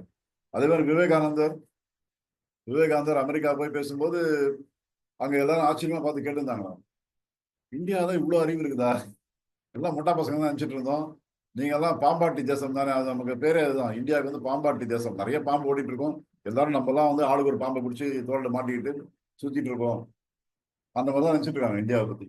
இந்தியாவில் ஒரு அறிவு இருக்குன்னு தெரியாது அவங்களுக்குலாம். அந்த மாதிரி நினைச்சிட்டு இருந்தோம். நீங்க தான் இவ்வளவு பெரிய ஞானத்தை வந்து போதிக்கிறீங்க அப்படிதான் அவர் சொல்லியிருக்காரு. இந்தியாவில் வந்து இவ்வளவு அறிவு இருந்திருக்கு, ஏற்கனவே இருந்திருக்கு, நீங்க தான் போட்டு அமுக்கி வச்சிருக்கீங்க வெளியே வராம, அப்படி சொல்லதான் நான் வந்தேன்னு சொல்லிட்டு அவர் பேசியிருக்காரு அங்க. அந்த மாதிரி பாரதியார் பாத்தீங்கன்னா கவிதையெல்லாம் எழுதினாங்கன்னா யாருக்கும் புரியாது. கவிதை எழுதினாலும் 2 விஷயம் படிச்சு அதெல்லாம் அவனுக்கே புரியாதுன்னு நினைக்கிறேன். அந்த மாதிரி எல்லாம் எழுதுவாங்க. எல்லாம் எப்ப பாரு வெறும் காதல் தான், காதல் வீரம். தமிழர்களுடைய பண்பாடு தான் 2 விஷயம். இன்னும் கூட சொல்றாங்க, பெருமையா சொல்லிட்டு இருக்காங்க. தமிழர்களுடைய பண்பாடு காதல் ஒண்ணு, வீரம் ஒண்ணு, 2 தவிர ஒன்றும் தெரியாது. ஒண்ணு யாராவது பொண்ணை குடிச்சு லவ் பண்ணிட்டு இருக்கணும், இல்லைன்னா யாராவது சண்டை போட்டு இருக்கணும். இது 2 தானா? ஏன் சயின்ஸ் என்னாச்சு, பொருளாதாரம் என்னாச்சு, இவ்வளவு டெவலப்மெண்ட் எப்படி இருக்கும், இந்த கம்ப்யூட்டர் எப்படி வந்திருக்கும், இந்த இப்போ ஜூம்ல பேசிட்டு இருக்கோம், இதெல்லாம் வெறும் காதல் வீரம்னா அந்த ஜூம்லாம் வருமா? ஒன்றும் வராது. இந்த மாதிரி பண்ணிட்டு இருந்தாங்க. கவிதையெல்லாம் அவ்வளவுதான், வேற ஒண்ணுமே இருக்காது. நீங்க நிறைய கவிதையெல்லாம் எடுத்து பாத்தீங்கன்னா அப்கோர்ஸ் நிறைய இருக்கு, திருக்குறள் மாதிரி விஷயங்கள்லாம் நிறைய இருக்கு. இதை தவிர அன்னைக்கு இருந்த புலவர்கள்லாம் பாத்தீங்கன்னா இதே தான் வேலை, வேற ஒண்ணுமே கிடையாது. அப்ப அந்த மாதிரி இருந்த ஒரு நிலைமையில வந்து கவிதையை வந்து எவ்வளவு சிம்பிளா எழுத முடியும், எல்லாருக்கும் புரிகிற மாதிரி எழுதி அதை வந்து ஒரு பர்பஸுக்கு யூஸ் பண்ணலாம், ஒரு தேச விடுதலைக்கு பயன்படுத்தலாம் கவிதையை. இந்த கவிதை எவ்வளவு ஃபயரி கவிதை, எவ்வளவு பேர் கிளப்பி விட்டது. எப்ப பாரு காதல் வீரன் உட்காந்துருந்தாக்கா சும்மா வீட்டில் உட்காந்துருக்க வேண்டியதுதான். ஸோ இந்த மாதிரி நீங்க யோசிச்சு பார்த்தீங்கன்னு சொன்னாக்கா நம்ம வந்து ஒரு பெரிய மகான்கள்னு சொல்றது, அவதாரம் தசாவதாரம், இந்த 10 கமலஹாசன் சினிமா அதெல்லாம் மறந்துருங்க. அது 10 இல்லை, அது ஆயிரக்கணக்காக லட்சக்கணக்காக இருக்கு அவதாரம். எல்லாம் ஒரு பர்பஸுக்காக சில பேர் வந்து பிறந்து வருகிறார்கள், வந்து அந்த பர்பஸுக்காக அவங்க உழைக்கிறாங்க, பண்றாங்க, கொண்டு போறாங்க. இதுதான் அந்த நம்ம கொடுத்த அஷூரன்ஸ் வந்து நடந்துட்டே இருக்கிறது நம்ம புரிஞ்சுக்கணும். அந்தந்த காலகட்டங்கள்ல எந்த மாதிரி ஆட்கள் தேவைப்படுறாங்களோ அந்த மாதிரி ப்ரொடியூஸ் ஆகிறாங்க. தட் தி என்விரான்மெண்ட் ப்ரொடியூசர்ஸ் மகான்ஸ், அந்த மாதிரி ஆயிடுது. வந்து அவங்க வேலையை முடிச்சுட்டு போயிட்டே இருக்காங்க, சைலண்டா போயிட்டே இருக்காங்க. ஸோ இதெல்லாம் சரியா கொஞ்சம் யோசனை கொடுத்து புரிஞ்சுக்கணும். நம்மளை சுத்தி நிறைய வந்து இதெல்லாம் நெகட்டிவா பேசுறதுக்கான ஆட்கள் தான் நிறைய இருக்காங்க. இது வந்து சரியா புரிஞ்சுக்காம கன்ஃபியூஸ் பண்ணி தப்பா சொல்லி பிரிவினையை அதிகமாக்குவது, பிரிவினை பேசக்கூடாதுன்னு சொல்லிட்டு இவங்க தான் பிரிவினை அதிகமாக்குறாங்க. அந்த மாதிரி பண்ணிட்டு இருக்காங்க. அதுல இருந்து கொஞ்சம் ஒரு ப்ராப்பர் கிளாரிட்டி வரணும் போது கொஞ்சம் இந்த புக்கில் கொஞ்சம் அந்த இடம் கொஞ்சம் நல்லா எக்ஸ்பிளைன் பண்ணி எழுதியிருக்கேன் நான். அந்த புக் ரிலீஸ் ஃபங்க்ஷன் போதுமே வந்து திருப்பூர் கிருஷ்ணன் அப்படின்னு ஒரு ஃபேமஸ் எழுத்தாளர், அவரையும் ஒரு கெஸ்டா கூப்பிட்டு தான் புக் ரிலீஸும் கிட்டத்தட்ட ஒரு 15-20 பேர் சீஃப் கெஸ்டா இருந்தாங்க. மேடை ஃபுல்லா இருந்தது. எல்லாமே வந்து தமிழ்நாட்டினுடைய மிகப்பெரிய எழுத்தாளர்கள், பத்திரிகையாளர்கள், அவங்க எல்லாமே இருந்தாங்க. அதுல திருப்பூர் கிருஷ்ணன் பேசும்போது அவர் சொன்னார், இந்த பாமரன் பகவதி புக்கில் ரொம்ப முக்கியமான பாயிண்ட் இந்த ஒரு ஸ்லோகம், இந்த பிறப்போக்கும் எல்லா உயிருக்கும் வந்து ரொம்ப கரெக்டா எக்ஸ்பிளைன் பண்ணிருக்கீங்க, ரொம்ப தைரியமா எழுதியிருக்கீங்க. இந்த காலகட்டத்தில் சொல்ல மாட்டாங்க, வெளியில பயப்படுவாங்க, நீங்க தைரியமா எழுதியிருக்கீங்கன்னு சொல்லி எனக்கு மேடையில பேசி பாராட்டினாங்க. அவ்வளோ கரெக்டா அந்த பாயிண்ட் வந்து இன்னைக்கு வந்திருக்கு. ஸோ தீபா ஸ்ரீ நல்லா எக்ஸ்பிளைன் பண்ணீங்க. Thank you very much. உங்களோட நான் ஜாஸ்தி பேசிட்டேன்னு நினைக்கிறேன். Thank you sir. Deepa ma'am, okay, கரெக்டா வந்து உங்களுடைய கருத்துக்கள், எல்லாருடைய கருத்துக்களையும் கேட்டிருப்பீங்க, சாருடைய கருத்தும் கேட்டிருப்பீங்க. ஸோ எல்லாருமே அதை கேட்டிருப்பாங்க. இந்த புத்தகம் என்பது எல்லாருக்குமே அப்டேஷன் தான் தவிர புத்தகத்தை வந்து தவறா புரிஞ்சுக்கிட்டு அதை வந்து விட்டுறவங்க தான் நிறைய பேர் இருக்காங்க. ஸோ நம்ம சேவாலயா ஸ்டாஃப் அப்படி யாரும் கிடையாது. அவங்க எல்லாருமே புத்தகத்தை ஆய்ந்து படித்து அதுல இருந்து நிறைய கருத்துக்களை பகிர்வாங்க. அந்த வகையில நீங்களும் வந்து இன்னிய புத்தக அறிமுகத்துல சிறப்பாக பேசியிருக்கீங்க. பிஜிபி துறையின் சார்பாகவும் சேவாலயாவின் சார்பாகவும் மனமார்ந்த வாழ்த்துக்களும் நன்றிகளும். Thank you all. இந்த புத்தக அறிமுகத்துல கலந்து கொண்டு உங்களுடைய கருத்துக்களை பகிர்ந்த அனைவருக்கும் மனமார்ந்த நன்றிகள். தேங்க்யூ.